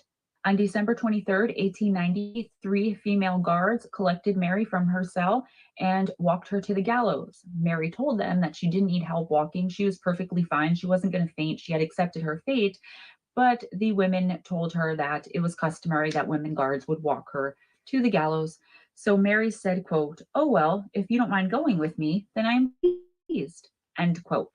So in pretty good spirits for someone who's about to be executed. After she said this, she leaned out of the cell and kissed on the mouth each of the 3 women. I don't know why she did this. I don't even know why it was in the information, because it seems to be completely irrelevant, but there it is. Despite how freezing cold it was on this day in December, a crowd of about 300 people had gathered to watch Mary Piercy be executed by hanging, and most of them were women. They had no sympathy for her. First of all, her profession to begin with, it was really looked down on. It was scandalous. You were thought to be the dregs of society when you were a prostitute. Maybe some of the women Mary had been with their husbands. I mean, they had no sympathy for her. And I think a lot of that not only had to do with her heinous act towards Phoebe, but she murdered a toddler. The entire crowd cheered extremely loudly the second Mary was dropped to her death. As was customary back in this time, Mary was buried within the walls of Newgate Prison in an unmarked grave. Guys, there is some talk about Mary Piercy being Jill the Ripper, that she was the actual Jack the Ripper person. And I was going to go into that with you, but I can't seem to find really anything that substantiates it. And just a couple of sentences saying that she might have been, but not giving reasons why, just giving reasons why she wasn't. So I can say with 99.99% certainty that if that's the rumor you were looking for, if that's what you were looking to hear, that is false. She was definitely not Jack the Ripper. That's where I leave you today, guys. If you enjoyed this video, if you loved hanging out with me as much as I enjoy researching and hanging out with you and telling these stories, please give me a big thumbs up. Be sure to subscribe if you haven't already.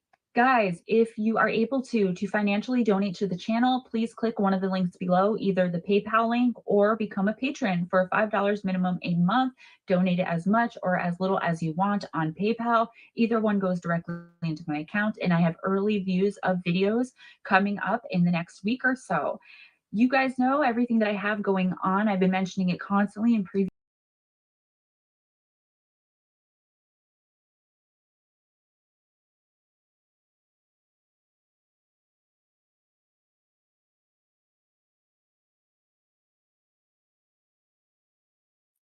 Okay. We're back. Oh, excuse me.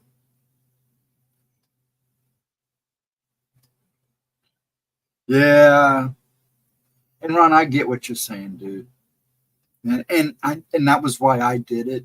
I didn't want them to go through the pain because it was horrible. I didn't want my kids to see me at my worst. My mom or my dad. My mom was going through serious stuff too. But once I got to the point where I could basically stand on my own, I started letting people back in. And I'm glad I did. And maybe I should have let them in through the whole process. But there's a lot of times I'm glad I did, because there was a lot of bad days.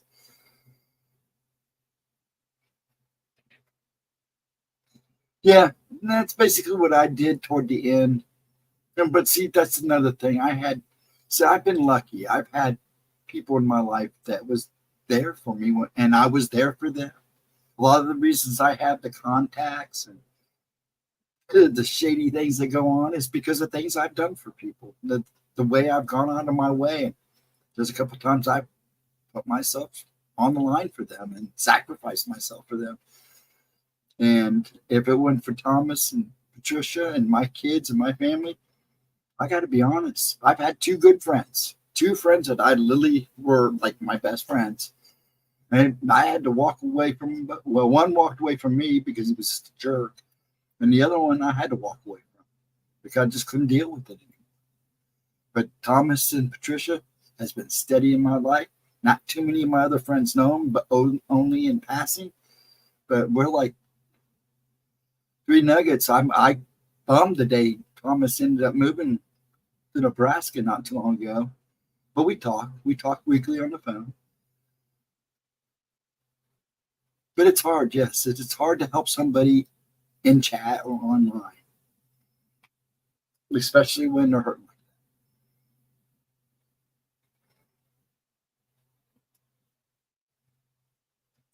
Thinking doesn't work. No, sometimes when you do that, yeah, it's better to just shut your mind off because you just overthink everything.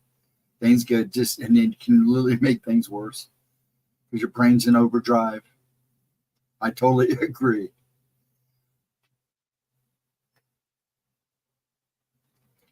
And I'm glad you do, Ron, because despite what good old Cam Cakes, we do care. But there's only so much we can do. Sometimes you got to do it yourself. And you just got to have faith in yourself and just keep moving. Yes, Melissa is one of them. I worry about her all the time. And she's in a very bad situation too. She's probably listening. You better be listening, Miss Bacon Dragon Jr. Because I know she sneaks around too. Bless her heart. But I worry about her too. I know Gemma does a lot. But like I said, you know, what they talk about, what Gemma talks about with you folks is her business, not mine. But I know who she cares for the most and who she tries to keep tabs on as much as she can. You know, her life's pretty crazy too. We all got something going on in the background. Mine's a crazy old man in the background. And I was down for 2 weeks and I was kind of worried. I still kind of worried, to be honest. The past 2 to 3 weeks, not a day goes by that I don't think of her. And I totally know how you feel. And, yeah, there's like I have a lot of people on my prayer list. But the top 5, 10, I keep close tabs on and try to make sure that if I can help, I'm there. If I can help. Oh, we all have something crazy. Yes, we do. I'm a goofy guy. I don't deny it. But at least I know who I am and what I am. That's my biggest thing I'm proud about myself. It's over the last, or ever since I got divorced, I grew a lot. But then again, a lot of the NDEs that I had, other than one, all took place after I got divorced. No, 2. 2 happened before, and the rest of them, the last 3 happened after. And I'm telling you, every time I've had one of those, everything changes. And things become way more in perspective.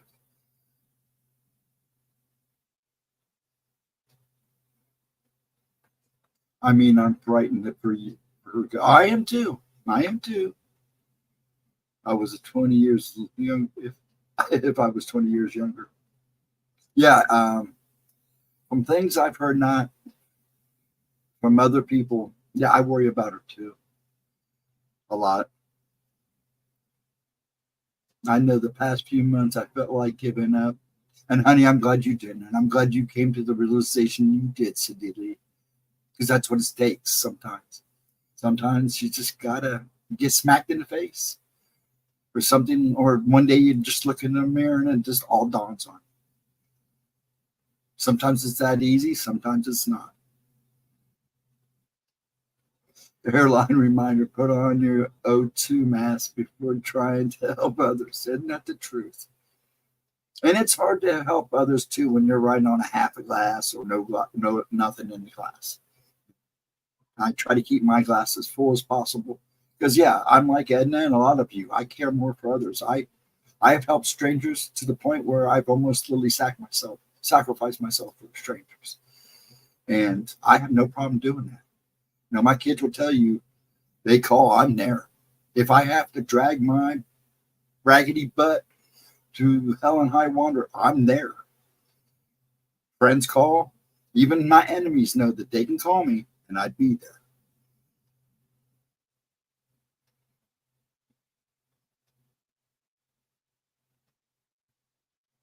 I know my friends got me through the darkness. And that's what it is. And it's a darkness. We all go through it. And we may go through it not just once, but many times in our lives. And that's when you got to keep the faith.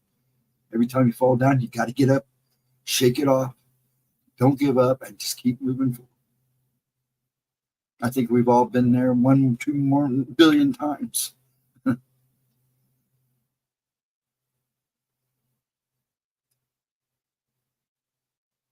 And I was too. I think Cindy knows her. I think a lot of Cindy. My other Lee.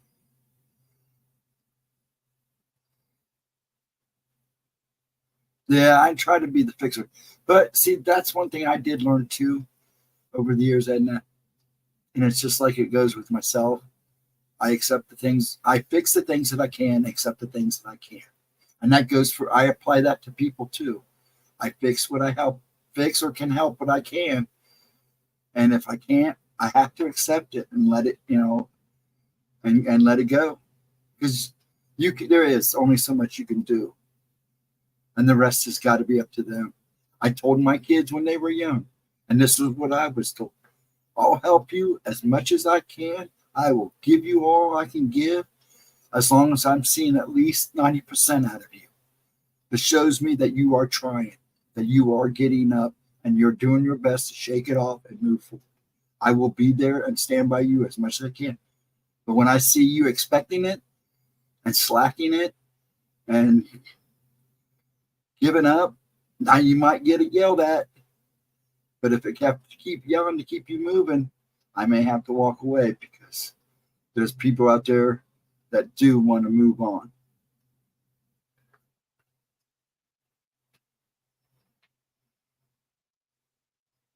Yes, it is very exhausting. But do you think I have the friends I have, Edna? And especially with what they both do. Now, neither of them don't always see eye to eye with each other, but it's both to see both sides. And they feel the same way because I'm that biased. I'm that guy that looks at everything. The group and a few others taught me how to put it. Yeah, and see, Edna, I don't do that. I mean, there's a protection there. It's more internal. It's not like a bubble. It's more internal with me. And I think you see that when you make jokes about looking into my eyes. I know you're just trying to get to see where I stand and stuff. I get that. And I've let you in a little bit more than I think you expected after all these years. Yeah, and that's another thing. You can't carry it with you every day. Can't do it. And when you learn that too, that's a big thing. That's a big step.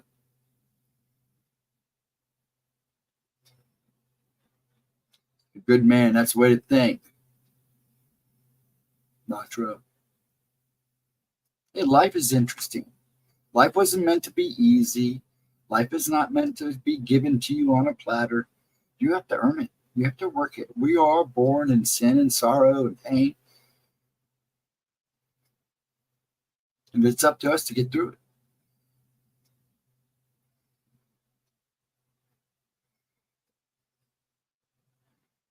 I know a lot of rich people. You see all these rich people, oh, blunder. Believe me, they're not always all as happy as you can.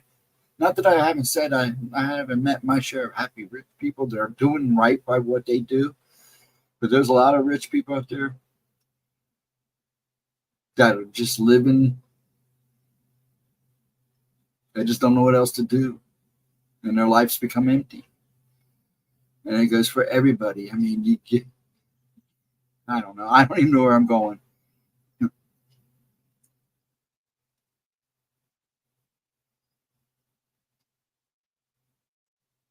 Yes, the eyes do tell you a lot. They're the windows to the soul. I make a big deal about the eyes. Always said if a person can't look you in the eyes when you're conversing with them, they've got something to hide. Either shame or sorrow. It's always something. It's the person that looks you in the eyes. That's when you get to see who they really are. They may be good and they may be bad. I've had people look in my eyes and I'm like, nope, don't want nothing to do with you. And I've walked away.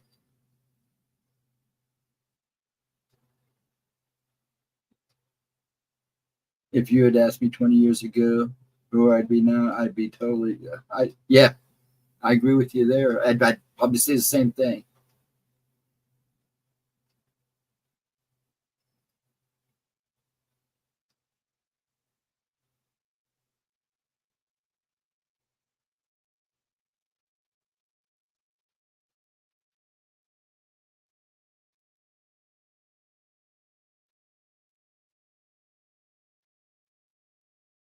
I truly believe that ghosts you can't hide. You can't. Yeah, see, I did too. See, I have an app that I use, and I can tell you who's all watching, how many anonymous people. That's people that's not signed in that's watching. I don't use it often, but sometimes I have to use it because I got a couple of people I worry about, and it's nice to know that they're watching. I know I got 2 friends on here now that are watching. They won't talk, but they are watching, and then that's because they text me too.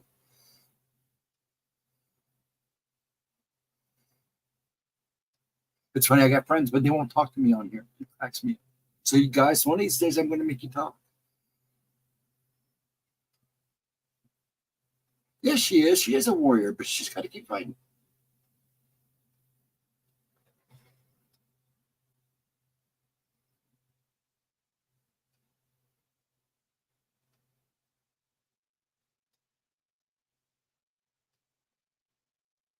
We didn't say anything bad. We just was holding a good conversation. We're speaking truth. Sorry, nobody was insulting. Nobody was knocking you.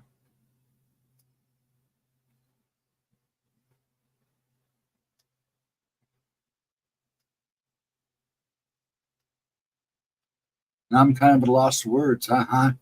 After this, I'm about ready to call it a night. That kind of hurts. But I'm going to try to stay on because I love other people in this room that come to enjoy this. I was going to play another video, but I'm going to have to go through and start checking sound quality on these videos because that really kind of bummed me out because I wanted to see those. I wanted to play those too because they're actually good ones. But I was getting no sound on them, which was really weird. You guys were at least getting something. I was getting nothing. I had mine cranked all the way up. So I don't know what happened there. So I'm going to start checking the videos and then maybe tell her we'll see if we can fix them. There's a couple of them I'd like to see her redo. There are a couple of her older videos I'd like to see her update.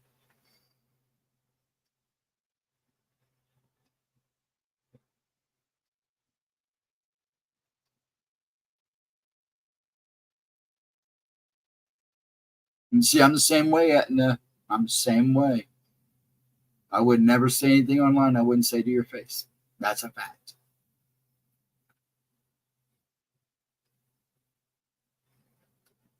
Now, in some cases, I have to be careful because this is not my channel. So I have to be careful. I think a great deal of Gemma. We've become quite good friends.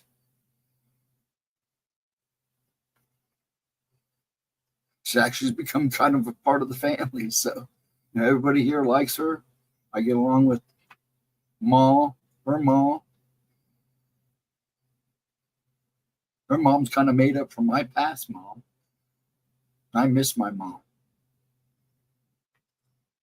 May not have always saw eye to eye with her, but I do miss her. Just like I miss my brother.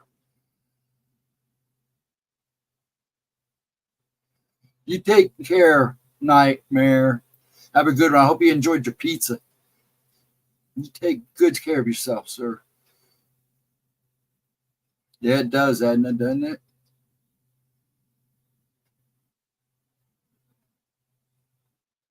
You are a good steward of the channel. I'm a good steward of the channel. Are you talking to me or Edna? I think Edna's a better steward than I am. I'm just a yapping piece. And sometimes I have a hard time doing that. Yes, we have, Cindy Lee. Yes, we have. And it's folks like you that makes this chat good. And that includes her too. I've had wonderful, wonderful times, even before I started streaming, just in chat with you folks. You guys have brought me out of gloomy days. I know he's talking about me. I was talking about you because sometimes you have literally become the den mother of this chat. And Lotus is like that den mother that kind of comes and goes. Bless her heart, I love her. But that poor woman's got more going on than a lot of us. And talk about a person with that full set of hands full. Bless her heart. I love all you guys. And you guys mean a lot to me. Especially since I've started streaming and streaming these nights. You know, those days I do miss you guys. You know, like I said, this has become kind of therapy for me because I don't think I'm really any good at this. You know, I still get nervous. Every time I get on, I'm nervous. But you guys get me through this. I mean, it's nice to see new people coming and going. It's come kind of important. I love doing Gemma's replays. It's fun to go back and look at some of the older videos, and then I pick on her about it. Or she picks on herself about it. You know, and it's like, you know, I feel bad when she does oracles because there's sometimes she has like 40 people in chat watching her. And if those all 40 people would have decided they wanted a card, it'd been cool as crap. But it'd been hard on her. But a lot of those people don't understand. That's what draws them in is she takes time with everybody for each card. She spends time with everybody. She rambles. She makes sure she talks to everybody in chat. You know, she answers questions. She stops sometimes and answers questions and breaks her train of thought. Because she cares deeply about you folks. And she loves her Friday nights, her oracle nights. Because that's when she kind of feels like she becomes one with you folks. And then she's so excited to be back on Tuesdays. That's kind of why I was glad I had a doctor's appointment with Pop that day. It was nice to see her on here by herself for the short time I got to see the beginning and the end of it. She needed that time alone with you guys. Yeah, I miss you when I miss a live. I really miss talking with you guys. Yeah, and I do. But there are times I have to say that there are times that I know I shouldn't stream. And I was sick those 2 weeks. I'm surprised I got in the days I did with you folks. And then there's nights I'm literally all day long having problems talking. And I'm just trying to chill out a couple hours to see if I can do this stream. That's why there are days you don't see this stream pop up until 5 or 6 o'clock because I'm going, should I try? Should I try? You know, I'm stuttering. I'm shaking. You know, meds are not doing their jobs because I don't take a whole lot of meds for the stuff anymore. I don't like taking all that crap. You guys are my nights sometimes. That was a lot of it is because when I went to Paraunity last time, I came back with a viral chest infection. And man, it didn't go away. And now every time I get sick or get a head cold, and I'm usually not a sicky type, man, it kills me. But yeah, I was hitting the cigarettes kind of hard because and that didn't help because I was stressing. Well, Mr. John Finch, welcome. How are you tonight? We're just chatting. But good evening, sir. But yeah, I was hurting. And like I said, I'm doing my best, and I'm going to quit the damn, pardon my mouth, coffin nails. That's my goal. I plan on doing it. I'm not going to give up. Yeah, I love that too. She idiots. That was awesome. That's great. I like that too, Cindy Lee. Yes, idiots. That's just perfect word too. Mm-hmm. Yeah, Tuesday should be good. Of course, Ryan will be here, so that's always good conversation. And like I said, I believe she wants to talk about a couple stories that she did that she really didn't get to talking. Well, she wanted to kind of continue some of her conversation she had with you last Tuesday, but she is going to have a guest on. I believe she is going to have on a guest Tuesday, and we're going to try to work more guests in, so that will be good. And then I'm going to get back next to Wednesday for spooky time.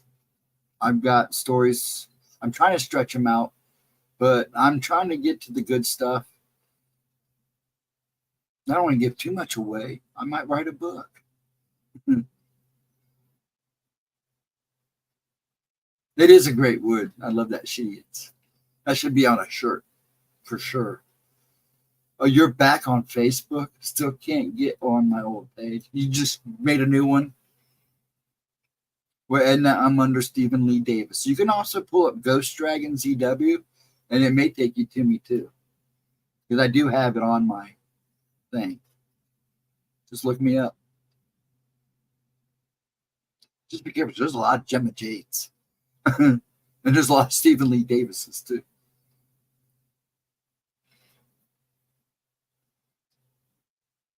I'm on there. Basically, I'm not on there too much. I go and check my notifications, go check out people's posts, but I don't spend a whole lot of time. That's the one thing I've always had with social media. I have a hard time keeping up with things. Basically, I just try to keep, it there for, promotions for her channel. I love, the dragon stuff and the fairy stuff. So you'll see a lot of that in comic book stuff online. Like pretty girls. So you'll see a few pretty girls on there.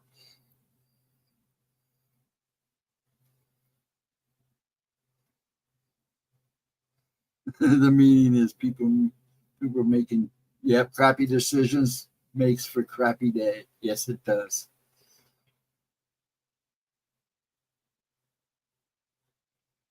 You just have the fam on so far. So the fam there. Oh, the family on. Yeah, I don't have a whole lot of friends on Facebook. I kept them pretty much to you guys, Ashley. I let my kids, decide if they want me as a friend. I try not to, because sometimes you get kind of personal on Facebook, so I don't like butting in their business. So I figured if they want to friend me, they'll friend me. Now Ashley's, of course, Ashley, but Sammy and Giles, they're pretty private people. So, and I wasn't comfortable following Eddie and Tina. That's my ex.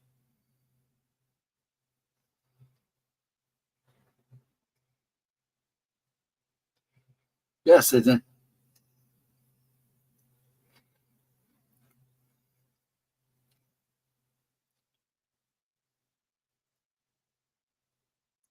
yeah. If you and you'll get a lot of memes hanging out with these people. I get a lot of memes from Cindy and Ryan. Gemma goes on a binge every so often.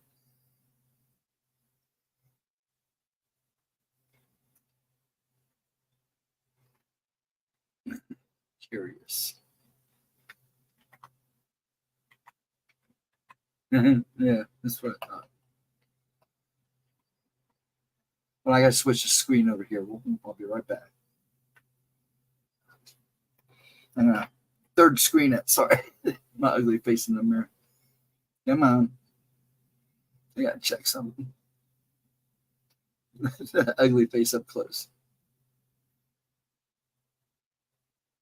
Ha ha ha, no family for me anywhere. My sister blocked me on Instagram and X. It sounds like one of my brothers. But we give each other a hard time. Me and my brothers. I mean, yeah, I got 3 other brothers. So I think that's why I like all you ladies, because I never had a sister. But we pick on each other constantly. And Kevin, bless his heart, rest his soul, he was definitely the black sheep of the family. No, actually, Edna, that's why I was going to tell you. I'm going to talk to her tomorrow. So we're going to have a little conversation. I'm going to read your text her. I'm going to read her your email. And get her opinions. But I have a few things. Actually, and I may email you my number and everything. And we may just have, if you want, we can just have a conversation. If you're up to that. Because sometimes email, it's hard to say things in email. So just let me know if you're good with that. Just email me and let me know. I will talk to her tomorrow. I believe I'm supposed to call her about 2 o'clock, 2 or 3 o'clock. Or she'll call me. But yes. Oh, I'm sure she's going to have things to say. She was intrigued by your family. And the only other time I've seen her like that is one other person I know. Actually, she introduced me to them, and that's because they're a lot like your family. They're just bright as crap. And these people, man, they are something else. That's fine. That is perfectly fine with me. But yeah, I think sometimes it's hard. It's just hard to say things in email. That's why certain things, excuse me, that I'm not a big typer anyways. My text, yes. Gemma, my texts are horrible. I tried doing voice text, and she says she still ends up reading them and having it translated. I want to Zoom call everyone. That would be awesome. Yeah, that would be. It'd be interesting. No, I missed that, Latra. What'd you say? I too am running out of family. Yeah. Well, my mom is 88. Yeah, my dad's 91. And he's hanging tough. But man, the last few days I've had to literally pick him up off the ground. He fell out of bed Wednesday during the night sometime. I thought I heard a thud and thought it was my son upstairs moving around because he's like me. Sometimes he can't sleep. And I wake up, get up to go make coffee, and he comes out of his bedroom. He's got a big old mark across his face. I'm like, Dad, why did you yell for me? And my bed is right beside the door so I can hear you. But then my dog come and got me one day. Our dog come and got me the other day, just before Friday night, just before stream. I'm sitting here getting ready and making sure the stream's set up for me, you know, my end of the stream. My dog comes in here whining and crying and whining, running in and out of my room. So I get up thinking he has to go outside. I go outside. I go out to the kitchen. He's running in and out of the back door because the back door's standing open. I'm like, what's going on? I look out. We have a window that looks into our den where our TV's at, then a big picture window that looks out to the backyard. And I see a pole just moving like this. What the heck? And then I look down and my dad's not in his chair. And last time I saw him, he was asleep in the chair. So the dog comes running back in the house, barking at me. So I go outside. My dad's laying on the ground, trying to get up.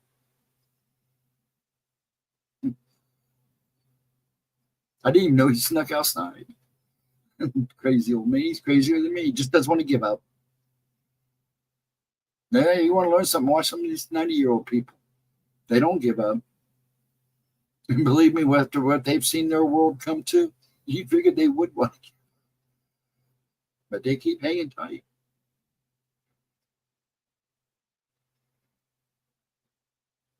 beat you by 2 EA. May have to move to Ohio for a while. Oh, really? I like Ohio. People give Ohio a hard time, but Ohio's not that. And I've been in worse places. A lot worse places.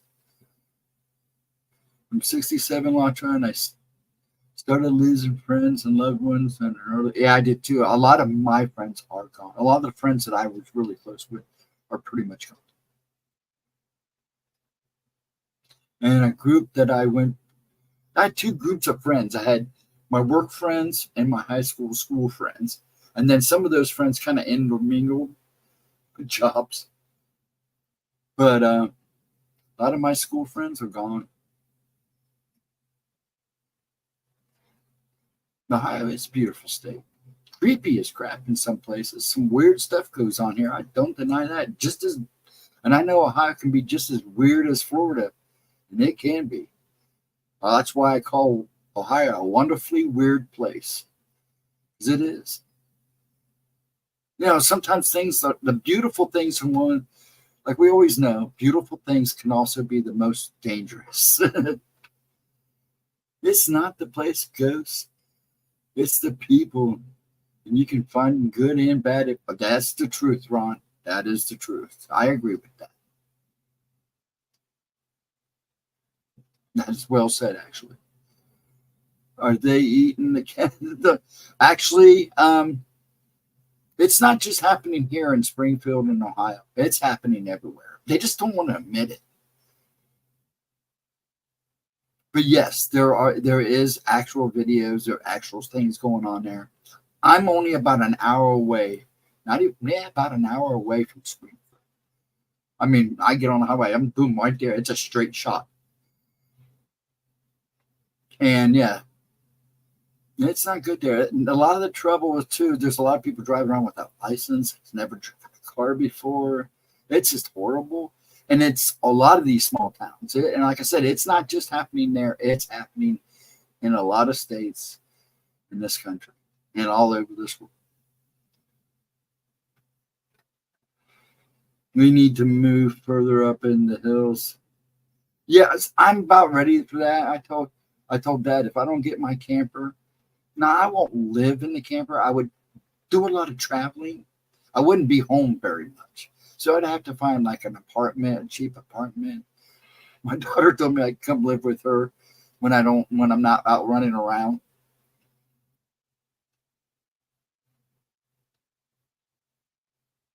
Now I got my son. All my kids are willing to work with me and take me in, and I'm ready. I've taken them in.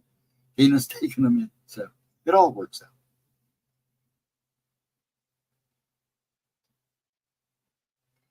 My home is where my heart's at.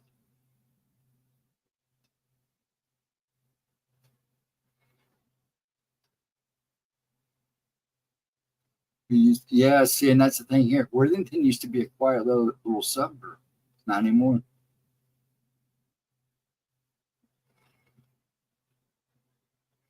The house I almost bought in Wilmington floods every year now. Yeah, you were saying that before.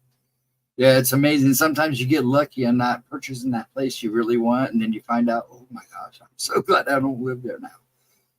They're doing a lot of memes on that on Facebook. Yes, they are. They're all over the place, Cindy. I mean, I'm loving it. Some of them are just hilarious. Did you see the vid of the boomer they let loose?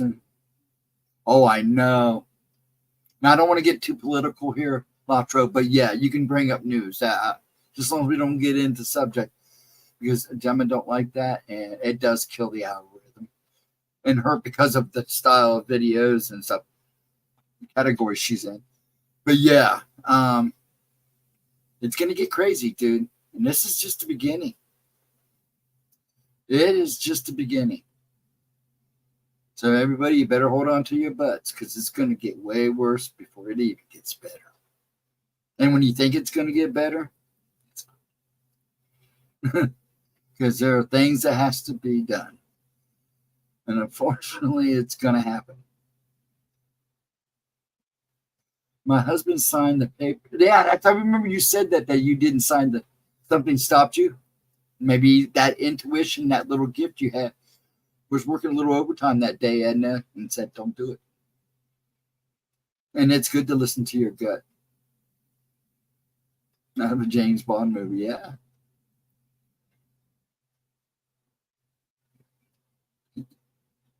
Next few months going to be rad.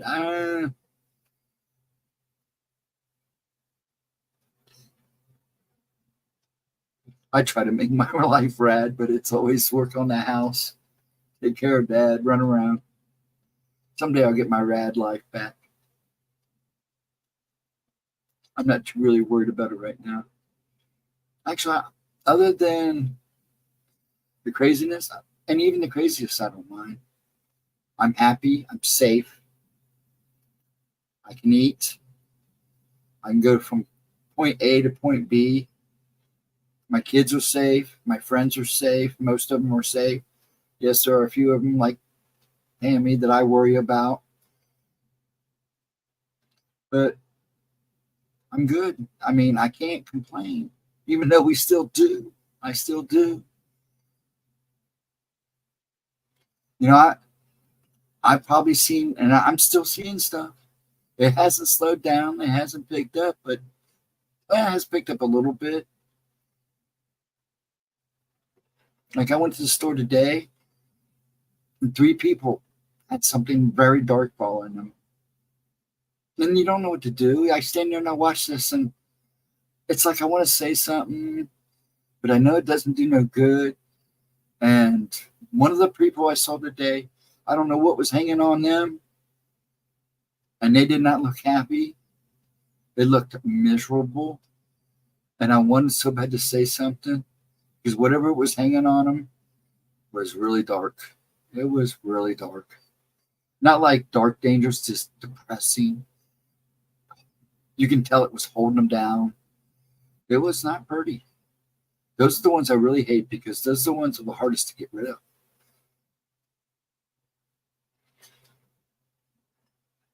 Sometimes the bad ones are a lot easier to get rid of. It's the ones that cling on to you and weigh you down and depress you, kind of drag you in despair. Those are the ones I see that bother me the most because it's like it's a slong.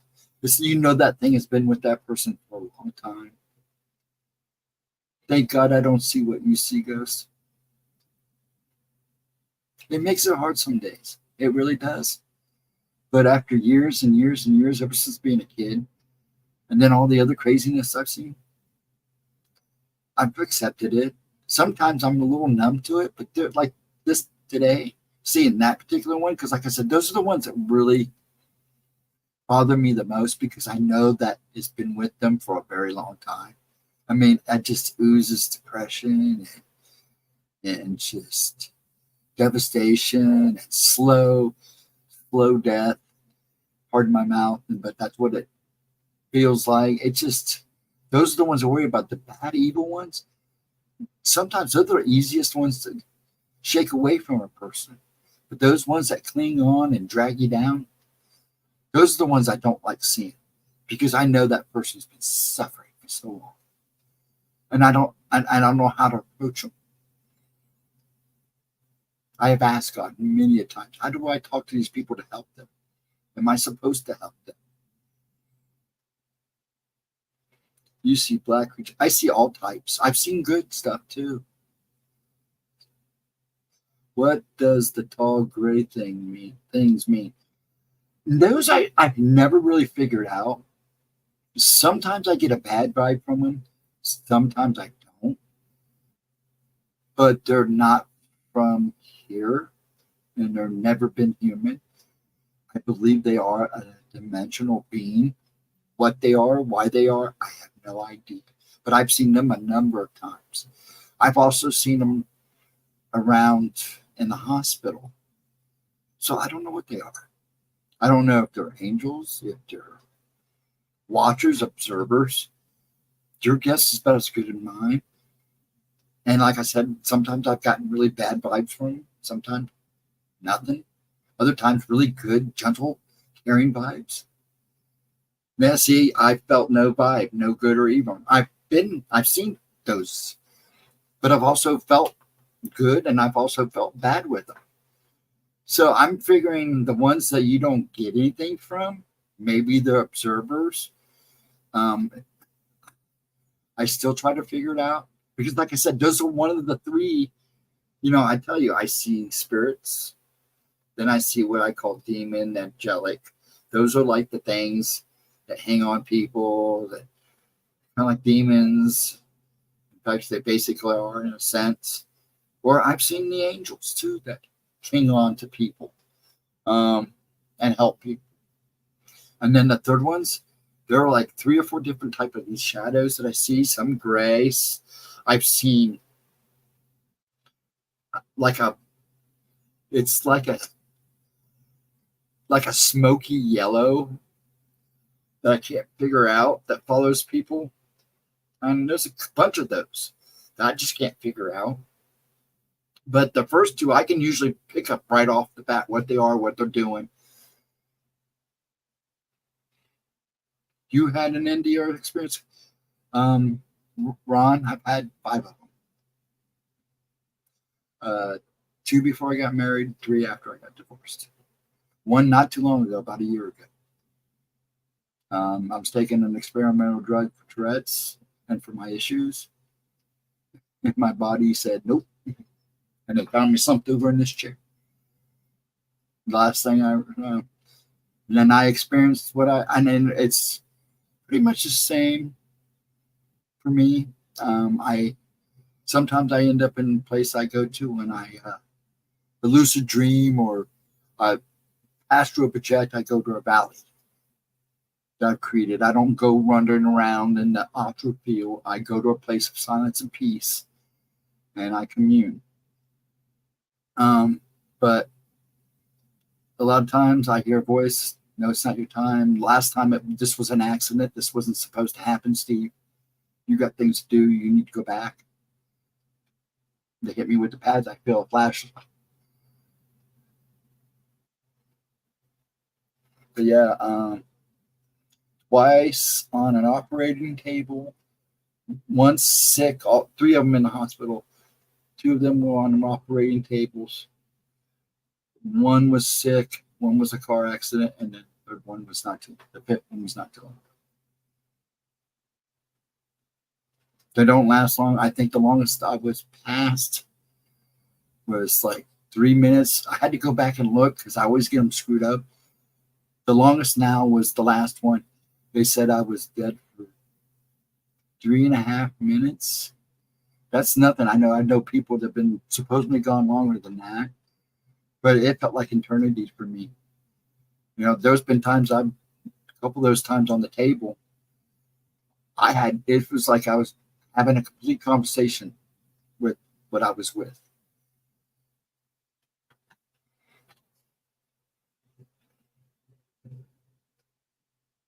But apparently I have a special purpose. They keep sending me back.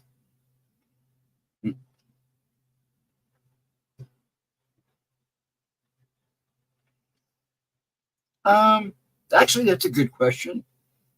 I'm a very biblical. I'm a Christian, so and everything that happened in my NDRs have been related to an angel that actually has started coming to me about 3 years outside of those experiences.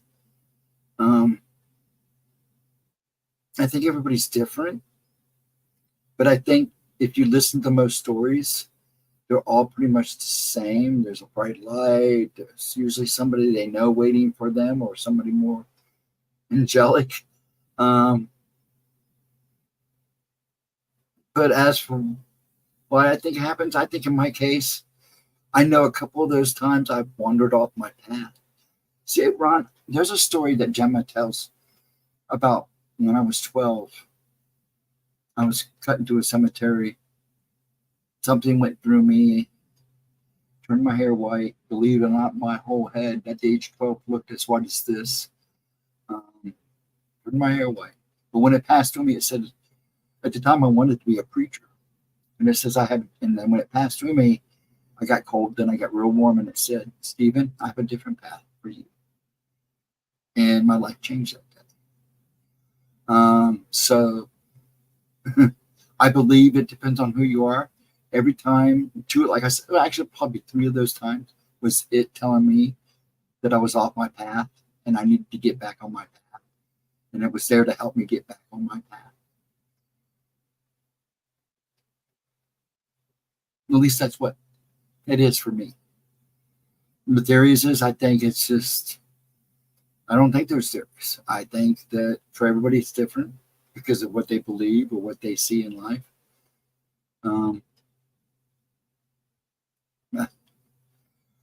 I like those conversations, and when we have more time, we can delve into that conversation maybe one night during my spooky time. Because I have my theories, but then again, like I say, everybody's different and everybody looks at death differently.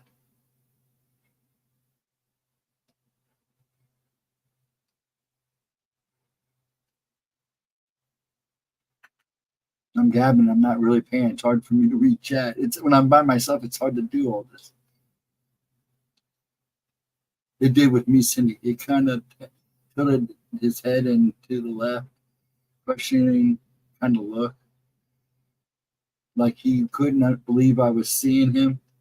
Now, see, those I've seen, that's the one kind of like what I've seen a number of times.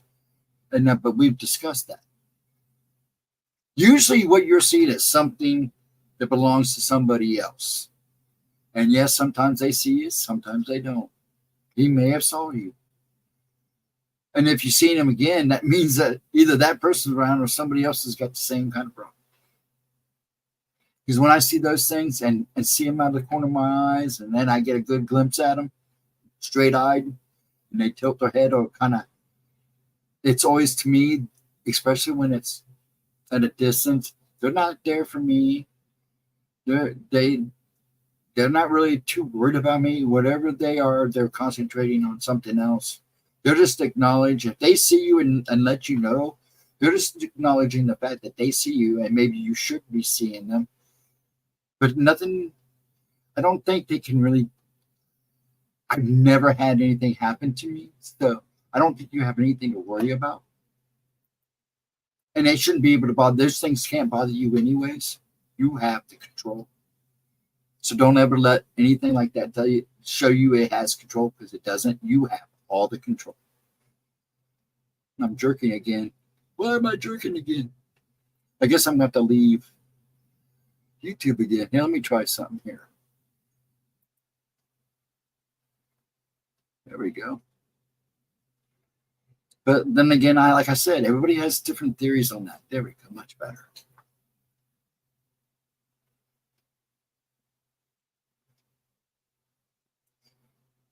Let me go back.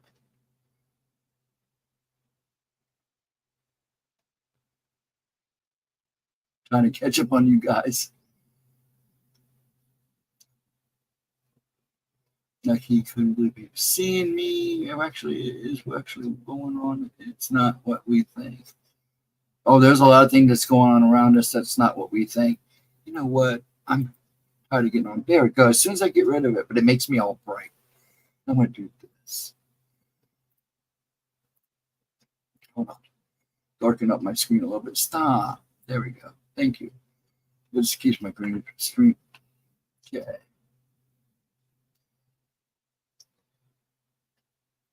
I want to know the truth, Latra. Is real or am I crazy?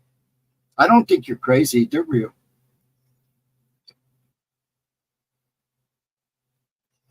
All the different theories can't be correct. Theory is what it is. A theory is a theory. It's not an answer. It's not a definite answer. It's what people think it is. It's just an idea of. You have to prove that theory. So a theory is a theory. So people need to understand that a theory is not a fact. It is an idea that is trying to become I probably said that all wrong, but yeah, I think you know what I'm saying.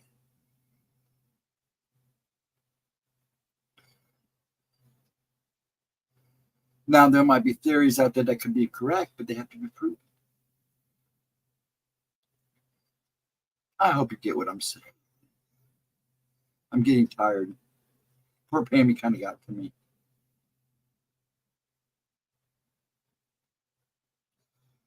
Gemma says I'm not crazy so far.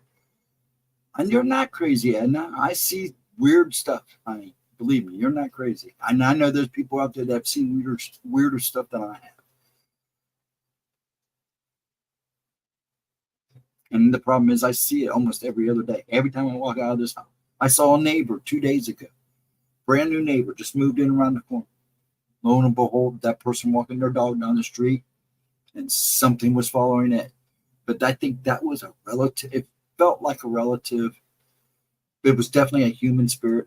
It definitely did not agree with something they chose to do in their life, because it wasn't like mean, but it was definitely angry at that person.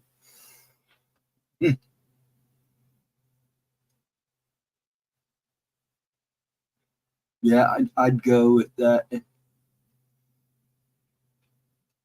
I love when you guys just have a great conversation. It felt like the guy on the bridge and the deck are the same being. They're probably the same type of being. You know, it's like people see a UFO and think, okay, that UFO, and then that person, another person saw another UFO clear on the other side of the world that looks just like the UFO that saw in California, and somebody saw that same type of UFO in Europe. It doesn't have to be the same UFO. You know, there's probably more than one. And that's how I look at spirits. You know, there may be a number of the same types of beings. So there's a big chance it may not have been the same. It may have been the same type of being, but not the same one. Super tall and cloaked. Yeah, those are the ones sometimes I have a hard time figuring out. But I have also run into cloaked ones that were really bad. And it was pretty obvious that they were not a good thing. But the gray ones, like you talk about, cloaked, or they come off and you really can't get a vibe off of them.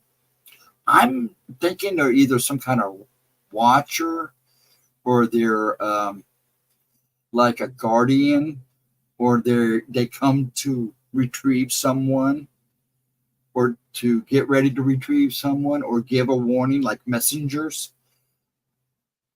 And sometimes we see these things. Now, I've seen messengers before, and they're almost like that. And what I mean by a messenger is, it's pretty obvious when I saw the ones I saw, they were always in a setting where I knew the person, like down the road. And when I saw it, I knew that it was there to tell them something, because I knew there was stuff going on in their life. You know what do you understand what I'm saying?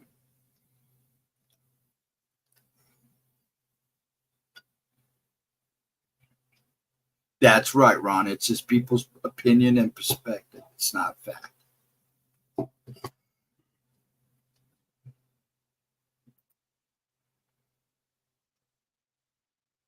I take comfort knowing my ancestors stand behind me. Yes.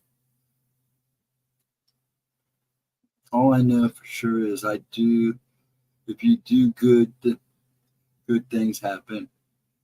Always work for me. Yes.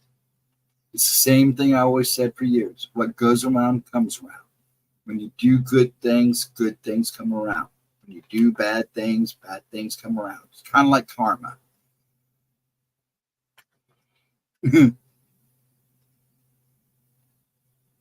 I'm no professional. I'm not a whiz. I'm not an educated man. I'm just a man that's been around. I just speak my truths, what I know.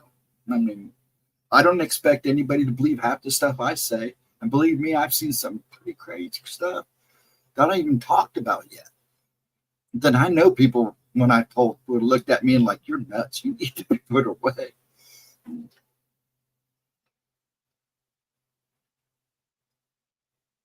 All I know is what I know. What do you think of the second moon we're supposed to see now?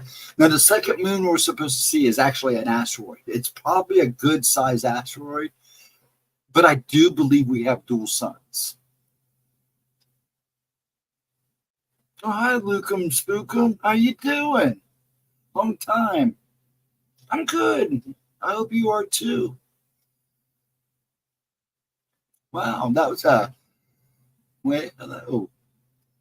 Always good to see people. We'll have an interesting conversation if you're looking, lurking, or ghosting, as I call it. You believe it when you see it. And I like to think that. I used to think that way. There's certain things you really have to see to believe. But my view is that's when faith comes in. Because sometimes it doesn't take seeing to believe. But yeah, there are some things it's better off to see it to believe it. On these topics, who is going to be educated? Who educated you? Me. I've read books, I'm not an education. I don't have a diploma. I'm just a guy that, when he was younger, was handed a Bible and the Chariot of the Gods. Say, hey, read this. Tell me what you think. But I was always knew the Bible because I was brought up in a Christian household. And I just did research. I love history. My favorite topic is this world is not what everybody thought it was in the past. And it's a lot of that stuff. And those are my beliefs. I don't speak a lot about what I think because it doesn't really matter because it's only what I think. I like listening to what everybody else has to think. That helps me grow my thought. If that makes any sense. Plus, I'm a good listener. As you can tell, I'm not a great speaker. I'm a damn good listener. And I love research. I love getting dirty in the books. I love to work too. So when I work, you can tell I work because I literally work to get dirty. But the same thing with research. I like to get down and dirty in it. You can get in those nooks and crevices, look for those rabbit holes. I've gone down my share of rabbit holes. Sometimes I think it shows. Good, Luke.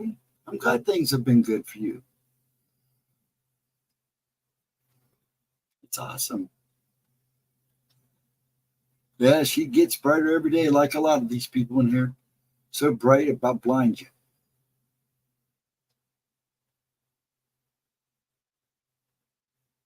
See, I don't look at aliens I'm one of those people who don't look at aliens.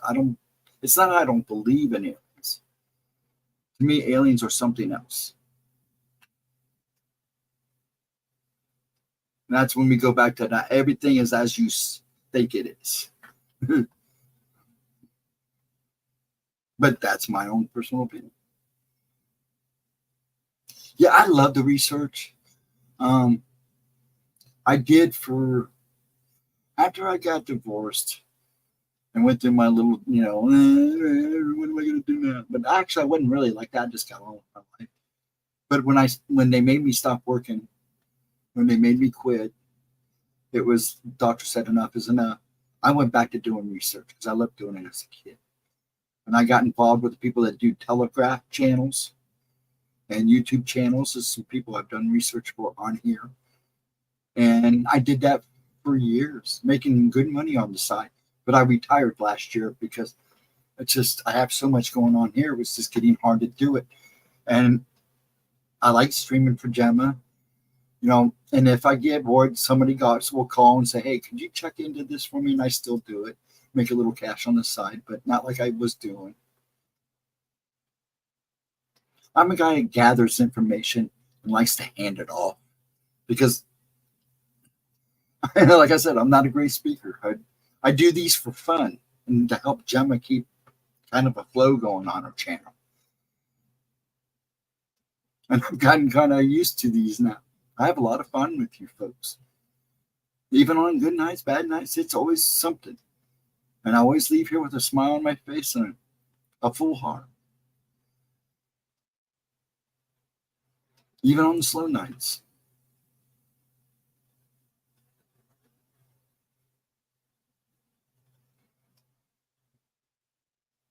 I had to put the H text down for a while. Kind of it does. Some of this stuff will shake your foundation, Edna, and it will shake your foundation. Look into the Book of Adam. I see reports of structures on the moon. Oh yeah, well you're going to hear a lot more. And this is going to from probably about now. Actually, it started last year. From here on out, things are going to be revealed.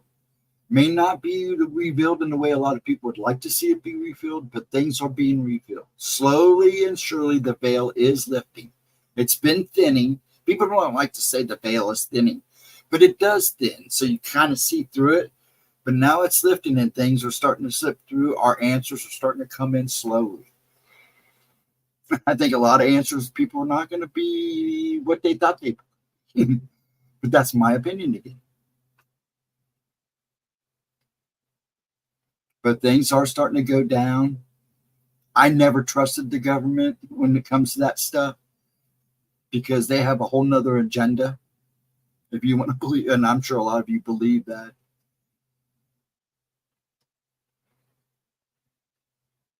You see, I have no go areas. I'm open. That's good, Ryan. That's the way I am. I'm open to everything. I'm listening. I like to listen to everybody's views. And I got to admit, there's a lot of people in this community that are dead set in their ways and the way they like to come off. And that's not always a good way to be. But, they're entitled to that.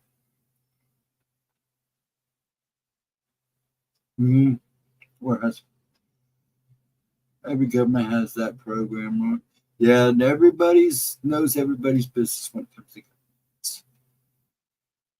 I don't want to get into the cabal thing, and because people don't understand, everybody seems to think there's one massive cabal, that these all one group of people. No, there's like groups, and they're literally fighting over power, over our souls. There's a lot more going on than I think people realize. Excuse me. My delicious dinner is finally catching up. More and more people are seeing things. And you're now going to start seeing people who will still not believe in it, but they will now admit, okay, there's something going on. Because I have friends that didn't believe in any of this stuff, UFOs or anything, that are now starting to have their own experience. And they're like, holy crap, dude. I've been around you when crazy stuff happens to you. But man, when it happens when you're not around, it does freak me out. What's going on? I don't have the answers. I was watching the Transcript show. She says Dennis Martin was abducted by an occult and remote viewing. Here's the thing with some. How can I put this? Because I don't want to knock anybody. Sometimes there's a lot more talk than there is proof. But then again, it's hard to prove things in this community. But yeah, anything's possible. There are a few people that I know that I don't know if it's not that I don't trust what they say. I just need to hear it in a different way. I don't know. Maybe I'm just going to shut my mouth. After what I call the NDE, way of thinking change, and your face experience makes a difference. Oh, my life changed. Every time I had one, it changed. And certain things that I see become more clearer. Then I started seeing things that I didn't think I used to, that I didn't know I never saw before. Things changed each time. I changed each time. Some ways for the better, a lot of ways for the better. But there are things that happen with me physically because I think it has taken a toll on me. Having gifts and like what Gemma does, you can protect yourself all you want, put up your barriers. It's still going to affect you. It's still going to take a toll on your body. And a good example of that is go talk to Amy from the Dead Files. She'll tell you it will take a toll. You know how much you protect yourself, it's going to take a toll on you.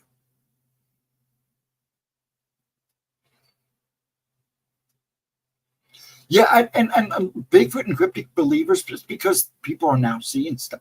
It's not just about the ghosts and goblins. It's about things that go growl and make noise a little harder than, I always say, carry bigger footsteps. Wendigos, people are starting to now understand. They may not understand what Wendigo and skinwalkers are, but they're aware of them now. Not if you watch a lot of these top 10 videos, everything's everything's a Wendigo. No, not how it works. But people are seeing things. The way they identify them may not be the right thing, but at least they're seeing stuff. They're calling it as what they may know. They may not have the knowledge they need to understand, but they're seeing things and they're speaking about them. That's good.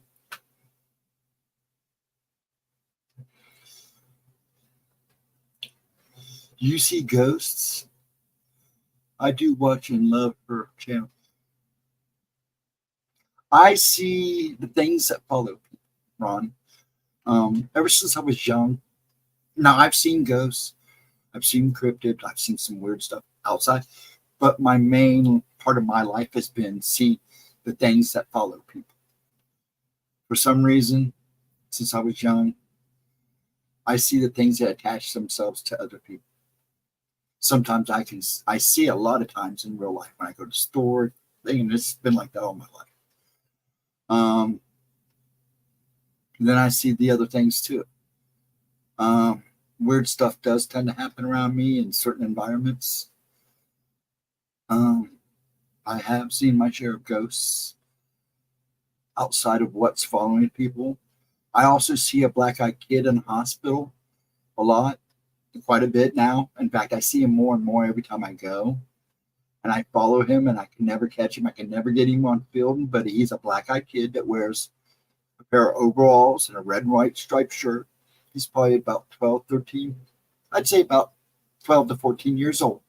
Sometimes in the past, I used to see him every so often with either a little girl or another little boy. But the last year or so, he's been by himself. And it's like, I'll see him in one hospital. I have a lot of doctors that I go to different hospitals. But now I'm seeing him in doctors' offices. I went to the vets. My dad goes to the veteran hospital. Now I've seen him there. Sometimes I think he follows me, and I really don't want that. But he doesn't see me. At least I don't think he sees me. There's been one time I thought he might have saw me. But I followed him one day in Riverside Hospital until he went in an area I couldn't go. And you should see me trying to get pictures of this guy, of this kid. But every time I tried to take a picture, he'd be gone. And I'd turn around and look around, he'd be somewhere else. So I'd follow him there. I followed him for almost half hour until I had to leave. And then the last time I saw him, I couldn't even follow him because I had to leave. I had to be at another appointment at 2. But yeah. Well, Michael J., how you doing? Mr. Behold, how are you? Are you snuck in? I'm in here rambling and you sneak in. I hope you're having a good weekend, sir, and enjoy your 3 days. I take it you coming in this late, you are. With so many animals becoming extinct, who's to say Bigfoot isn't suffering the same fate, which is highly possible. Which is very highly possible. Appalachian Mountains are so old. I'm good, Mike. It's a good weekend.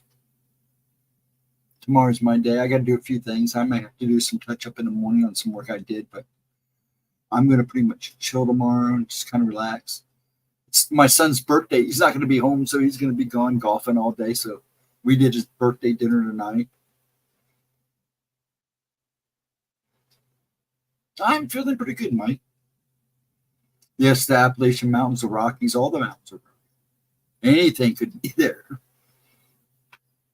in any mountain range.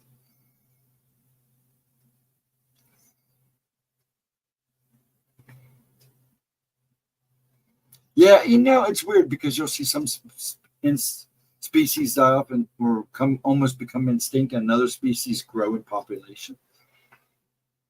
And yes, wolves are making a comeback.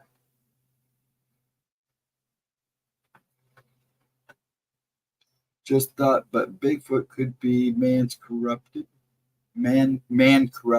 which is possible. You never know. I like that theory. See, that's a theory. That would be a theory.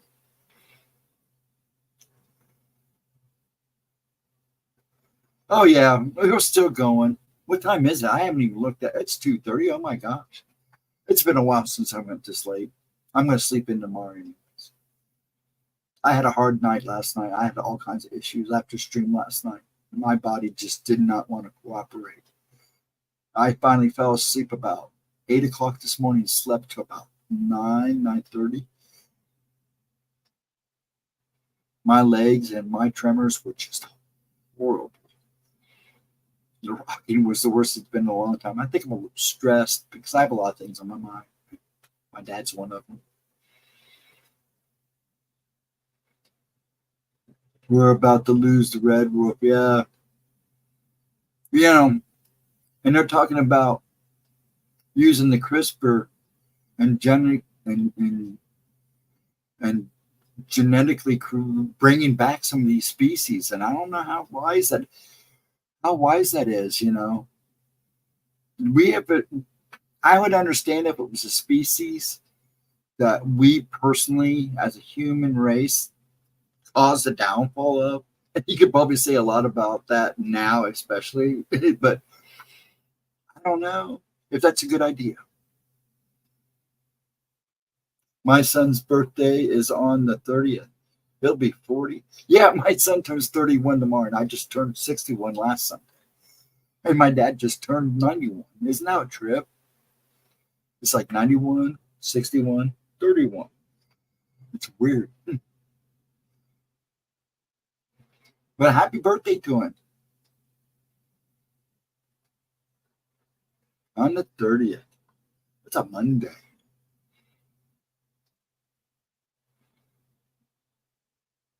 I know Grafton Monster is real. And yeah, I don't go until 4 p.m. I don't go till 4 p.m. Oh, okay. Got a little while there.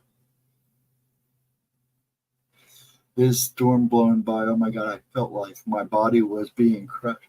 The barometric pressure was. We're just dying to get rain here. We have gotten nothing. It is so bad. I've lived in Ohio all my life. We've had some dry times, but this has been the worst. When I walk out my yard and that grass feels like it is crunching underneath my feet, that's not good. I mean, today we got up to 93. I don't know. And this whole September, usually we start getting into low 80s, 70s. I mean, yeah, a couple of maybe hot days, but this has been insane.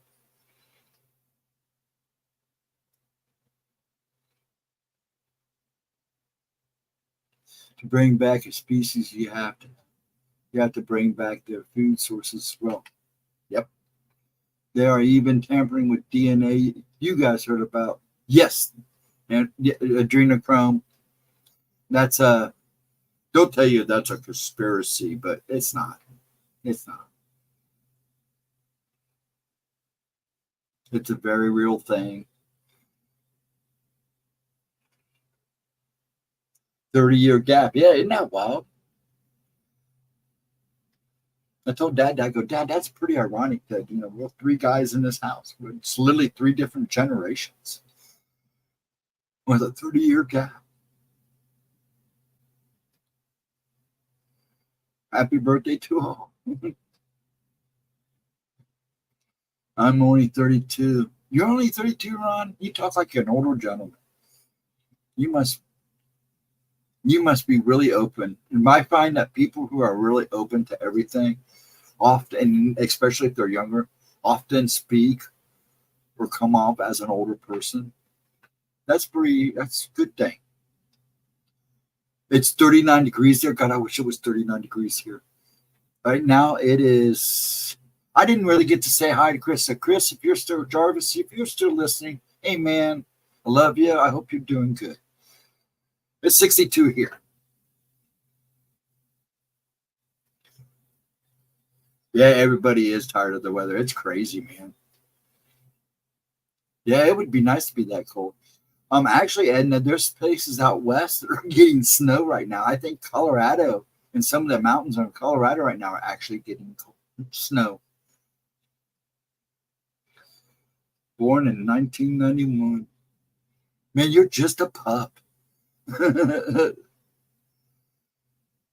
Man, I wish it was like 39. I hate to say it. I love cold weather, though. It doesn't love me anymore, and my body don't like it, but I love cold weather. I love the snow. He's on the Canadian border. How do you say that? Urstock County? I hope I said that right, because my vocabulary and my speech is horrible. I did mention 1,000 times I hate winter. I know you do, Ed. So when winter comes, I'm going to come up just to see you, Edna. And since you're doing so good and so strong, I'm going to take you sledding. I'm going to get you out of that I hate winter mood.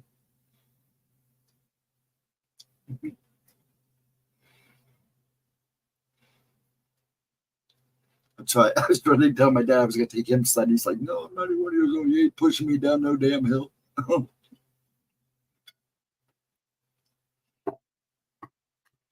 Old. We're not old, Mike. Not by any means. I'm talking too much. My lips are dry.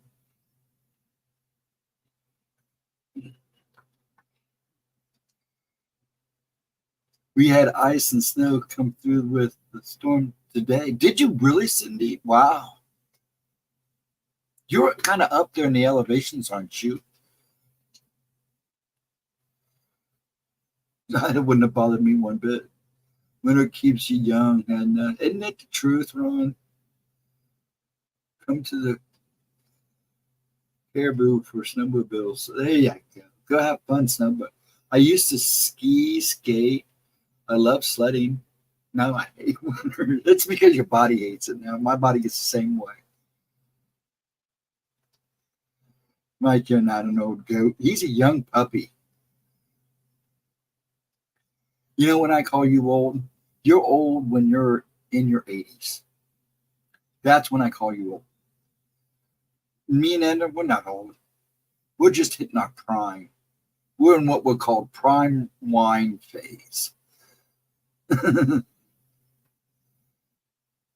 I think the 60s and 70s, y'all just babies. It's the truth.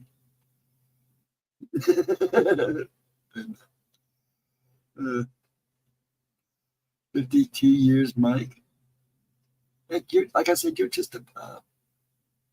Anybody that's younger than, I'd say 50, I'll say under 60, it's still just a pup.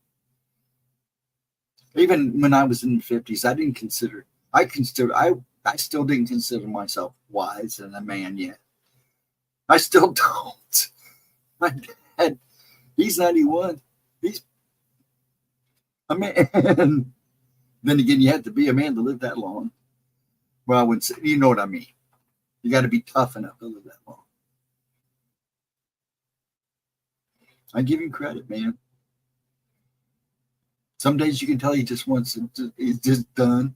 And then there's other days he's ready to rock and kick some butt. Like fine wine, you're straight.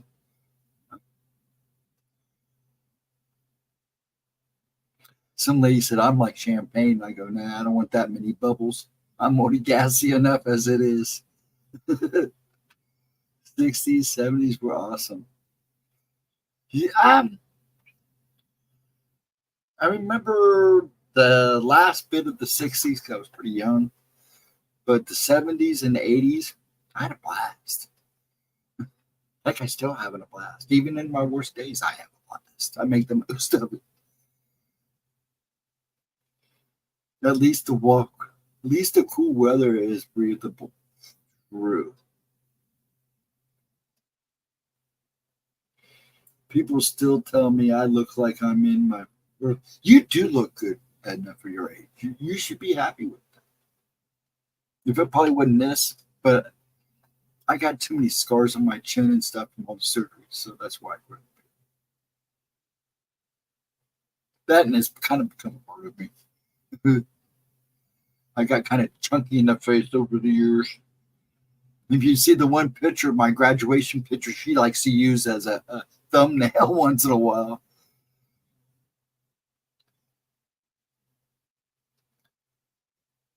'70s age went well for me. It went well for you mostly. I worked because of, well, they didn't know it was Treadson, but because I lived in motion consistently, I literally went from school to work to school. And when I got older, I just worked as many jobs as I could work, or worked as many hours as I could work. And if I wasn't working, I was either in a classroom setting, or I was researching, but I always stayed busy. I always was on the move. Always. I'm always on the move. I told somebody, when I stop moving, then that's when you got to start working. I think my kids already know that now. They know that if I sleep and I don't move for an hour, they're checking on me. I feel bad, but I get it. What's the reason for your youthfulness? Share those tips, woman. Well,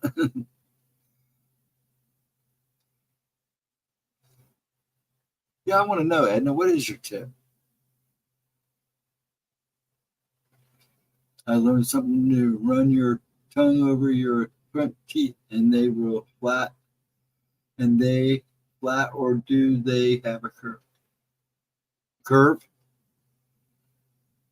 Mine curve.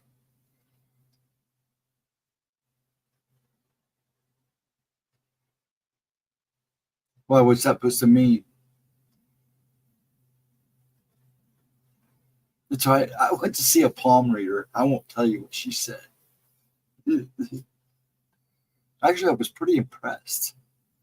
We have a new psychic that is up the street.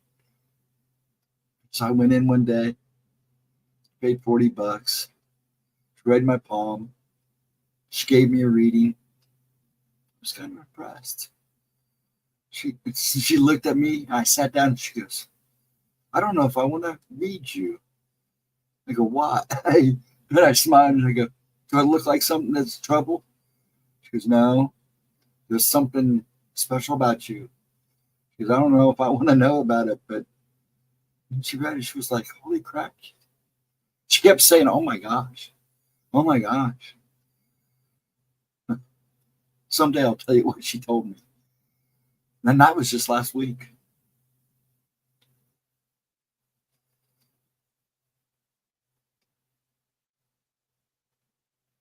Front teeth, incisors that are curved are called shovel teeth. It means you're Native American or Asian heritage. Interesting. And very interesting. Do a little research on that. That's interesting. But makes sense for some reason. I graduated in '91 and met my wife that fall. She hasn't let me alone since. Might be nice. I think that's good. You know, my dad and mom, considering the crap that went on in their marriage, they stayed together till the end. Until one of them wasn't around anymore. And they're still together because she's right down here. I mean, she comes and checks on him probably about once a week. She's the only one I allow through the barrier. My brother showed up here one night. It wasn't good. I didn't like having to booting him out and then sealing the house off.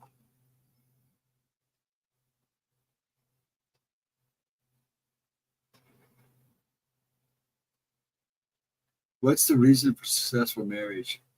That's a good question. I would say true love. Always keep that feeling of true love. But everybody, I don't know, because my marriage didn't last. But it didn't. It. I will say this: it didn't end because one of us was cheating. It ended because it was. I was getting worse at the time. I didn't want to drag them down. It was obvious that she kept saying it was for better or worse, but it really wasn't. So I let her go. I walked away. I let her walk away. We've been friends. We still talk. We may not agree with everything, but we still communicate. She invites me over, and Dad pops over for picnics and stuff. It's good to still be friends with her. She's a good mom. My ex Tina, she's a great mom. I'm glad my kids got the mom they got.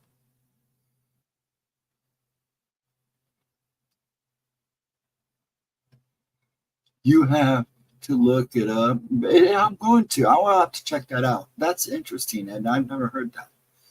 But in a lot of ways, it kind of makes sense. But I will check that into that. I will check into that. Because people work at their marriage back then. People now throw it away. Yes, that is true too, Edna. I wouldn't want her to. You're still friends, right, Gus? Yeah, we're still very close. Yeah, we still talk. Um, she knows that if she needs me, I'm there, and if I need her, she's there. Eddie, her new husband's a good guy. Wasn't at first. There was a lot of problems at first. Kids adjusting to him. I wasn't a big fan of him, but we all grew on. We all grew on each other. We grew on him, and he grew on us, and he changed, and we changed, and it's all good now. Heck, Eddie, her husband, loves my pops. Like you get them in, they're both mechanics, so they talk shop all day because Eddie really doesn't have any other mechanics in his family. So, and his dad's about ready to go. So him and Dad got real close. Seeing them sit there and talk and watch my dad talk shop with somebody makes me so happy. And they get along. And like I said, Tina, I wouldn't want my kids to have a better mom.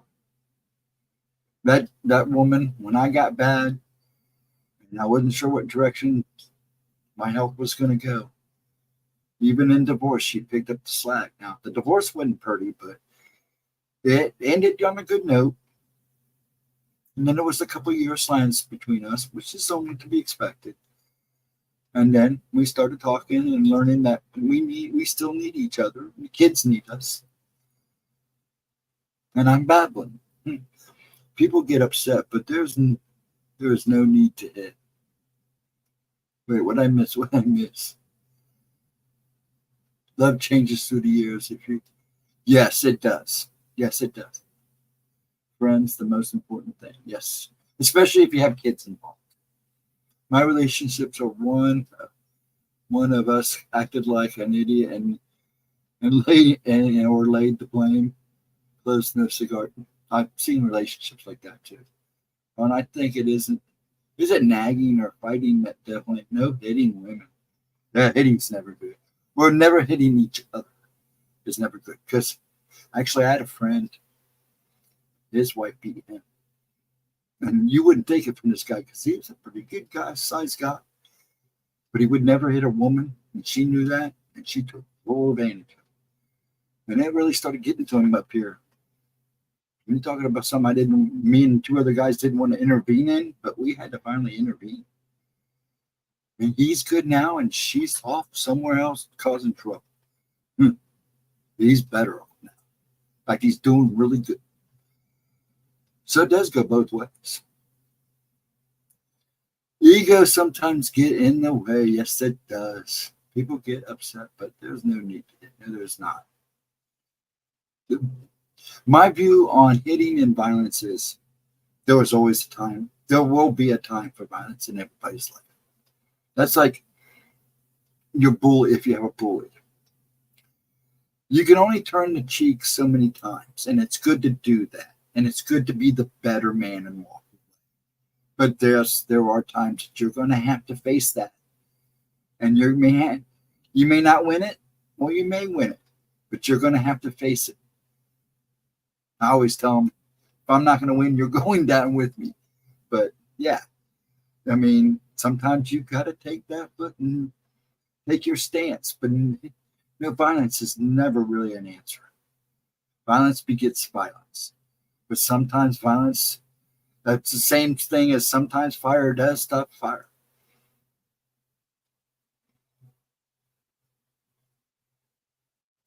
I think you all know what I'm trying to say. I spent 3 years with the only guy I married, and the second ex I was with 20 years before I walked away. This guy I've been with 24 years. That's good. I think me and Tina were married almost 15 years. It was long enough. I would have liked to see it not end. But sometimes the Lord changes our path. And I think that's what he did in this case. But man, he blessed me with 3 wonderful children. And Tina is a good woman. I will never knock her. I mean, like I said, I may not agree with her on some stuff, but I will always stand by her. She has done more for our family, even as an ex, than I can ever thank her. I've been married twice. Neither time was it my idea. I'd have rather just live together.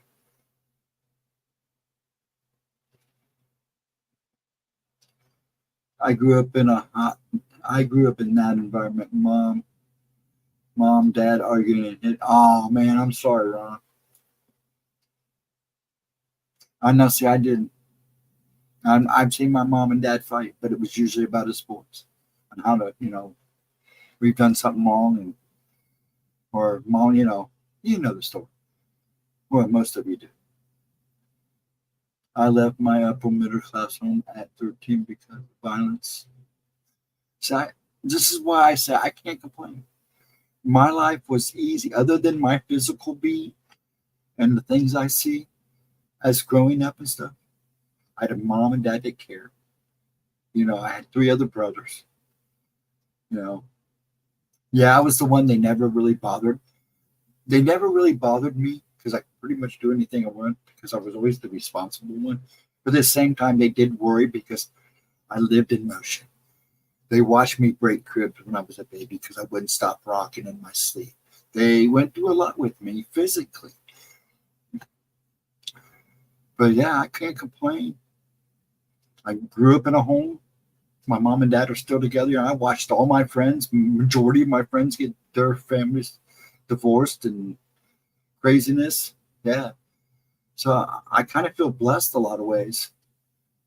I don't like to say the grass is greener it's always greener on the other side, because you can make your own grass green. It's called love and tending to it.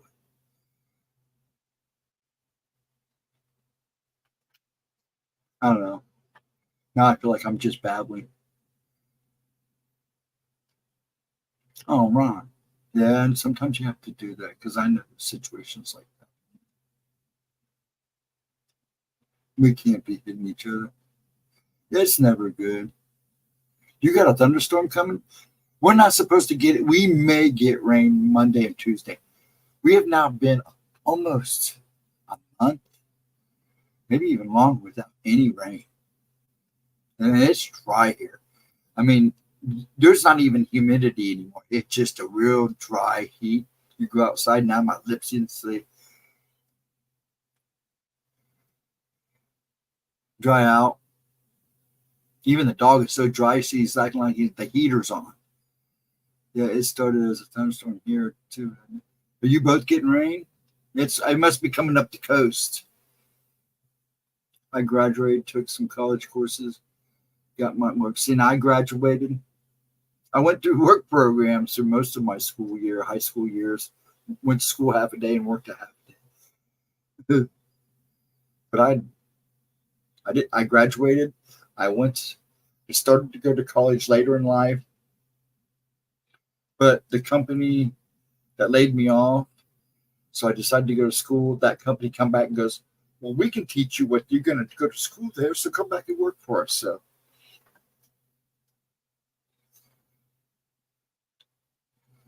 behold, Mike brought the thunderstorm. There you go, Mike. You help some people out. Can't you talk to them, Ron? I missed. And then mine is on light through the good old days, mowing grass, gas station at 12, camera technician at 16. That's awesome. Yep, that's what I did, Ghost. Yeah, I graduated and went pretty much right into the work field. It was nice, though. I will thank the good Lord. I spent so many years in the restaurant business and doing other jobs. I've been a grave digger. I worked for an apartment complex. And a lot of this is why I was still working for Bonanza and Ponderosa. I was a grave digger. I was a groundskeeper. I worked as apartment man, assistant maintenance. I was a bartender for a very short time. And this is all why I was still working two main jobs. Then finally, when I left Bonanza, I got to do the dream job that I always wanted to do, and that was to be a screenwriter. I loved that job. If anything, I missed that job more than anything. And I was so incredibly upset that when they told me, the doctor said, Steve, you got to quit. And I knew it was getting bad because it was harder to give my, I always try to give, you can't always give 100% at work, but I always try to give at least 89, 90%, 95%, 90, as much as I could every day. But when I was realizing it was getting harder and harder to do that, and the doctors were like, Steve, all this motion in your life is catching up, dude. You got to stop. And then the next thing I was having neck surgery, hip surgery, because constant motion took a toll on my old bones.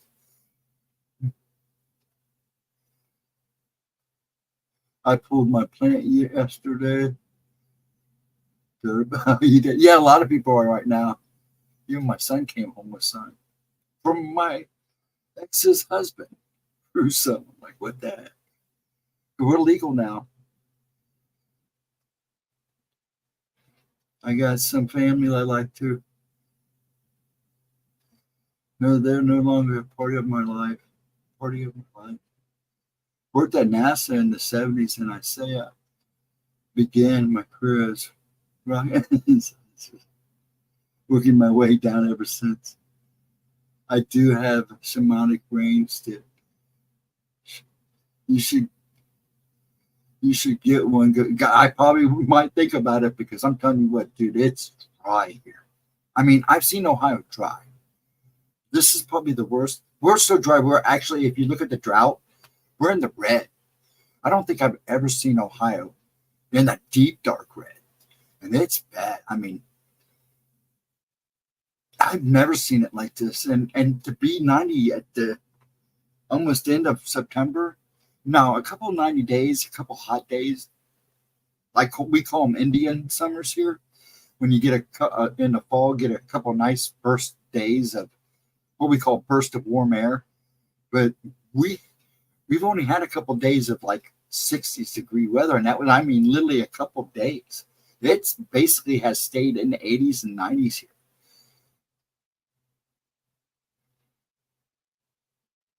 But I will say that there's not humidity up here. It's a dry heat now. It's like it already done sucked all the humidity out of the air. Now it's just dry heat. The sun is super hot, but then again, it's got X flares coming off. It's doing the whole butt gamut, but the sun is going through a cycle too. My husband hasn't spoke to his siblings since his mother passed. See, I'm afraid that's going to happen with our brothers, my brothers, once dad goes, because we've all been, I mean, we're close. I mean, like I said, Kevin was a black sheep, but he's gone now. And and it was weird because I only remember a very short span of my life where all four of us brothers lived in the house together.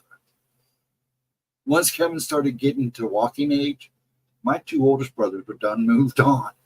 They were done out of the house. So it's like, so we're close and we all know each other. But yeah, I'm a little worried once Dad goes, we kind of all go wander off. It's not like we're angry with each other. It's just that Tim lives in Tennessee, Mike lives in Grove City. Once Pat and Pop goes, me and Giles may live together. I may move somewhere else. I don't know. It all depends what the new that path takes me.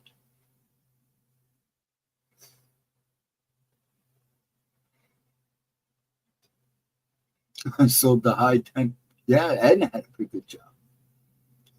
Fair enough, Latra. It's so confusing out there. Yeah, it's truth, Ron. It's true. You don't anymore. About the truth.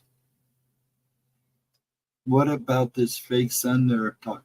Actually, I believe there is a dual sun, and I do believe that they have what I call a solar sun. They have another name for it, which is like a giant mirror in the air. Actually, have a bunch of, and you can literally pay to have sunlight shine down on you with these mirrors. It actually does exist. Oh, it's pouring right, man. You're making me mad now, jealous. Because if it was pouring here, I'd probably be out sitting in it. I mean, we still have the air on, which is amazing for September here. Usually I'm turning the air off. We're just running a fan to keep the house cool. But we've actually had to keep the air conditioning.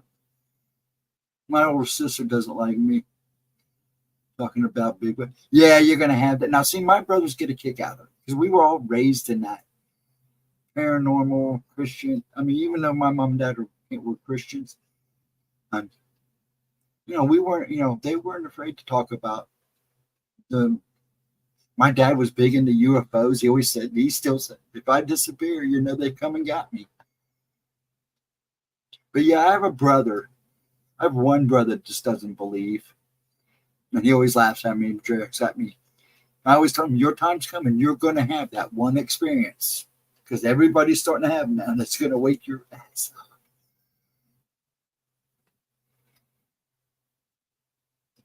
Yeah, actually, you can. There's actually YouTube. I think there's actually a couple of videos where these guys actually paid big bucks to have sun actually shine down on them. And it is done with like satellite mirrors, I believe. There's actually, you can Google it. They show you the whole setup. I know I saw it probably about 6-7 years ago, the actual patent for it on the dark web. There's Mr. Ryan. I'm up super late. You sure are, because it's 3:00 here, and you're what, only an hour or so behind me? How you doing, Mr. Ryan? You ready for Tuesday? Yeah, I'm going to be calling it here pretty soon. It's like 3:03. I think we all need to go to bed.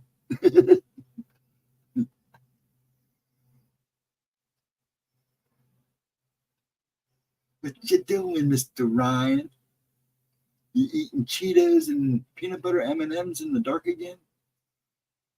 I'm more than ready, dude. Yeah, I believe she's going to have a psychic. I think we are going to have a guest, so it should be interesting. A good start to being back. You're wide awake. I am too, actually.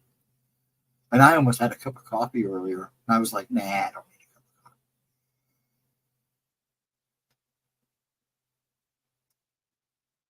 Not a whole lot going on tonight. I'm recouping from a migraine. Oh, I hate migraines. I don't get them like I used to. I used to get them really bad as a kid. So bad I'd be in fetal position, walking 1,000 miles a minute with the blankets over my head, totally darkness. If anybody made a noise, I'd be yelling at them. I fear psychics. And it's okay. That's a good reason. I don't have a problem with that. It's okay to fear something like that.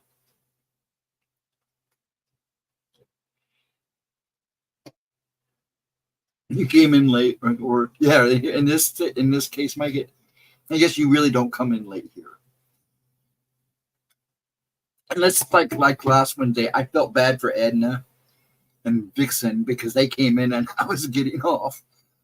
But Wednesday nights, I push it to 1:30, 2 o'clock, only because I got to get up in the morning. The weeks are busy. Not like tomorrow. I have things to do, but I'm not going to rush to get up. I'm having fun. I've always made these. I tried out to make these nights. Whenever we get off, if nothing happens, I get off early. We're just kind of laying around and not much going on. I'll call it. But I am about ready to call it here pretty soon. I got to keep Brian busy while I go steal all of his snacks and his coffee.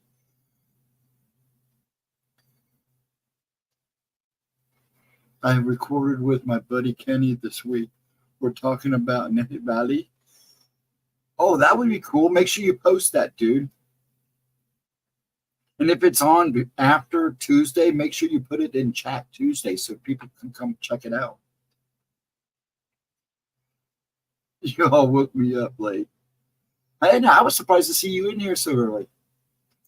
Like I said, I wasn't worried about you Friday night. I just figured you had family or something was going on. Yeah, and you got up. I woke you up too late. And then I felt bad because then I turned around. You were with us maybe a half hour or so before I got off. And poor Vixen showed up and I had left on her.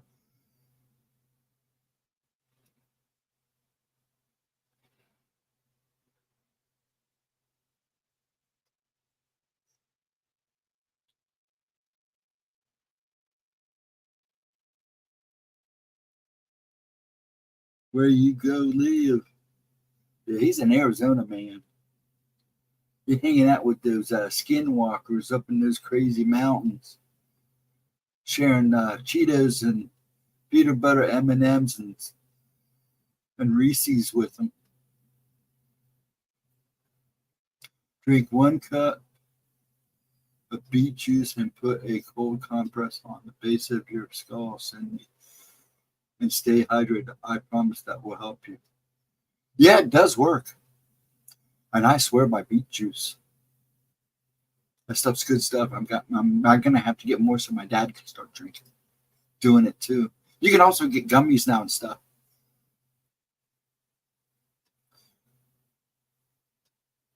Oh, where would we go to live? It's pre-recorded. Oh, where we go for live. It's a pre-recorded show over at Star Fox Media.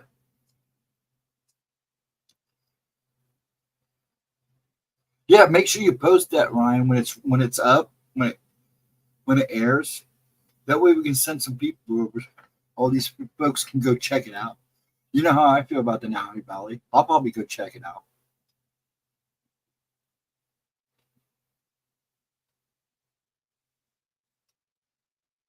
Before my fusion, I get migraines too. Yeah, I used to get them real bad. They're not as bad now. I get one every so often, but man, when I was a kid, I noticed when I was getting them is on days when I was seeing a lot of people with stuff attached to them. Those days were the migraines were just horrible by the end of the day. Yeah, they provide nitric oxide and all that. Yeah. I may start up my channel again soon. Good. I just kind of yeah, I'm telling you, Ryan, start it up here. Still start your channel up here and put your videos on here. But do all your stuff on Rumble. And I'm going to, once Gemma gets back into the role again, and we're going to start, I would like to see her do her ladies day, the stream with the ladies on Rumble. That way she could be a little bit more freer and ladies can really talk. And I think that way they can, make it work a little better. Folks, you really need to support other tech.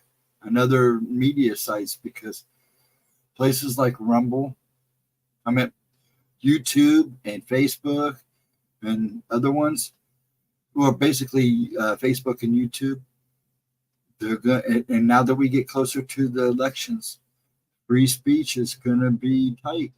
It's hard to talk, especially when they're talking this stuff, cryptids and cryptology and all that. They'd knock your algorithm down.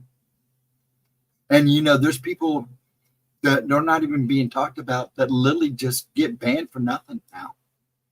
There's a couple big ones that got banned, but there's little people that nobody's talking about that are getting banned too. Channels just like these, channels that just, they don't know why they got banned or why they got cut off.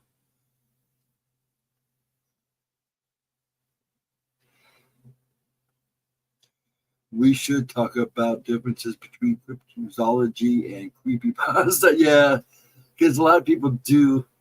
Well, a lot of people hear creepypasta, but like when everybody started talking about the rake and the whatever guy, I can't even think of, they didn't understand that, yeah, they're creepypastas. But the thing is, some of these creepypastas that these people made up actually have history to them. And I think they hear them and then they just add to it. But yeah, it should be discussed. I totally agree with you on that part. Does that mean I have to get a blonde fluffy wig? Yes, you do. Mike. Now grow your hair out. Start talking. Create the bee powder for muscle. Okay. I'll send you a few photos of a little bit of snow we got. Yeah. Oh, really? Yeah, do. Please. Post them on Facebook. I'm ready for snow, actually. Slender Man, yes. You know what I was talking about. I just drew a blank.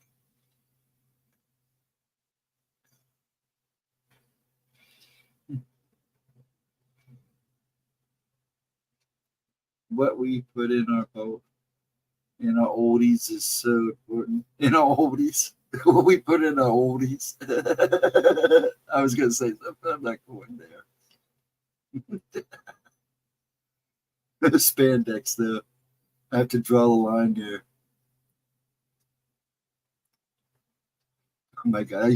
We had this in high school. We had this heavy metal guy. Well, hairband guy. He loved wearing his spandex. We used to give him so much crap. But that was at the height of my punk phase, too. So I was giving anybody like that crap.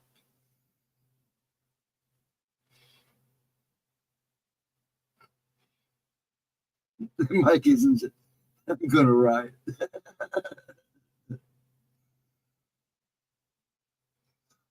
Actually, Ron, they've been known to delete comments. Yes, they have. Usually it's because of bad words or something. But yeah, a lot of times when you see me, when this is done with this stream and it comes up and you notice there's no chat with it right after it replays, it's usually because they go through it. Usually if you go to bed and you get up a day later and there's still no chat to the live stream, either the person's turned off the comments, the chat, or YouTube is still reviewing the chat. But yes, they have been known to delete comments. And I've had mine deleted. But then again, I was saying some things that I don't think they liked.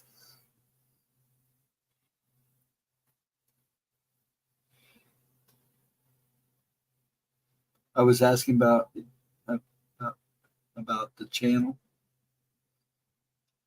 Now, Gemma will never delete comments unless they were offensive to somebody, but she never, ever deletes anything.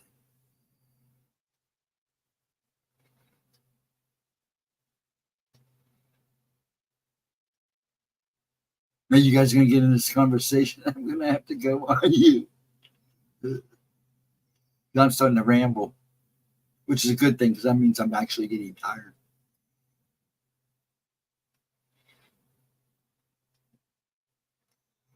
Well, that was just rude. I can remember. You guys are killing. I can't believe I still have 9 people popping in and out of here. By the way, I didn't say this like I usually do. Folks, thanks for hanging in there today. Thanks for hanging with me. I appreciate it more than anything. I hope you're having fun just listening. So thanks for ghosting. You folks in chat, you're always the best. I'm going to give a rundown for those who are listening that might have popped in. Monday at 11, I believe Gemma's got a new listener encounter video coming out, premiere. Tuesday, me, her, Gemma, me, and Ryan will be here with a guest, I hope, for Tuesday Talk at 1. Please come and see us. Ryan always makes it interesting, and I argue with everybody. And then I try to steal their snacks and coffee. I'll be here Wednesday night for spooky time from midnight to 2 or midnight to 1:30, 2 o'clock, depending on how things go. I do have stories to tell.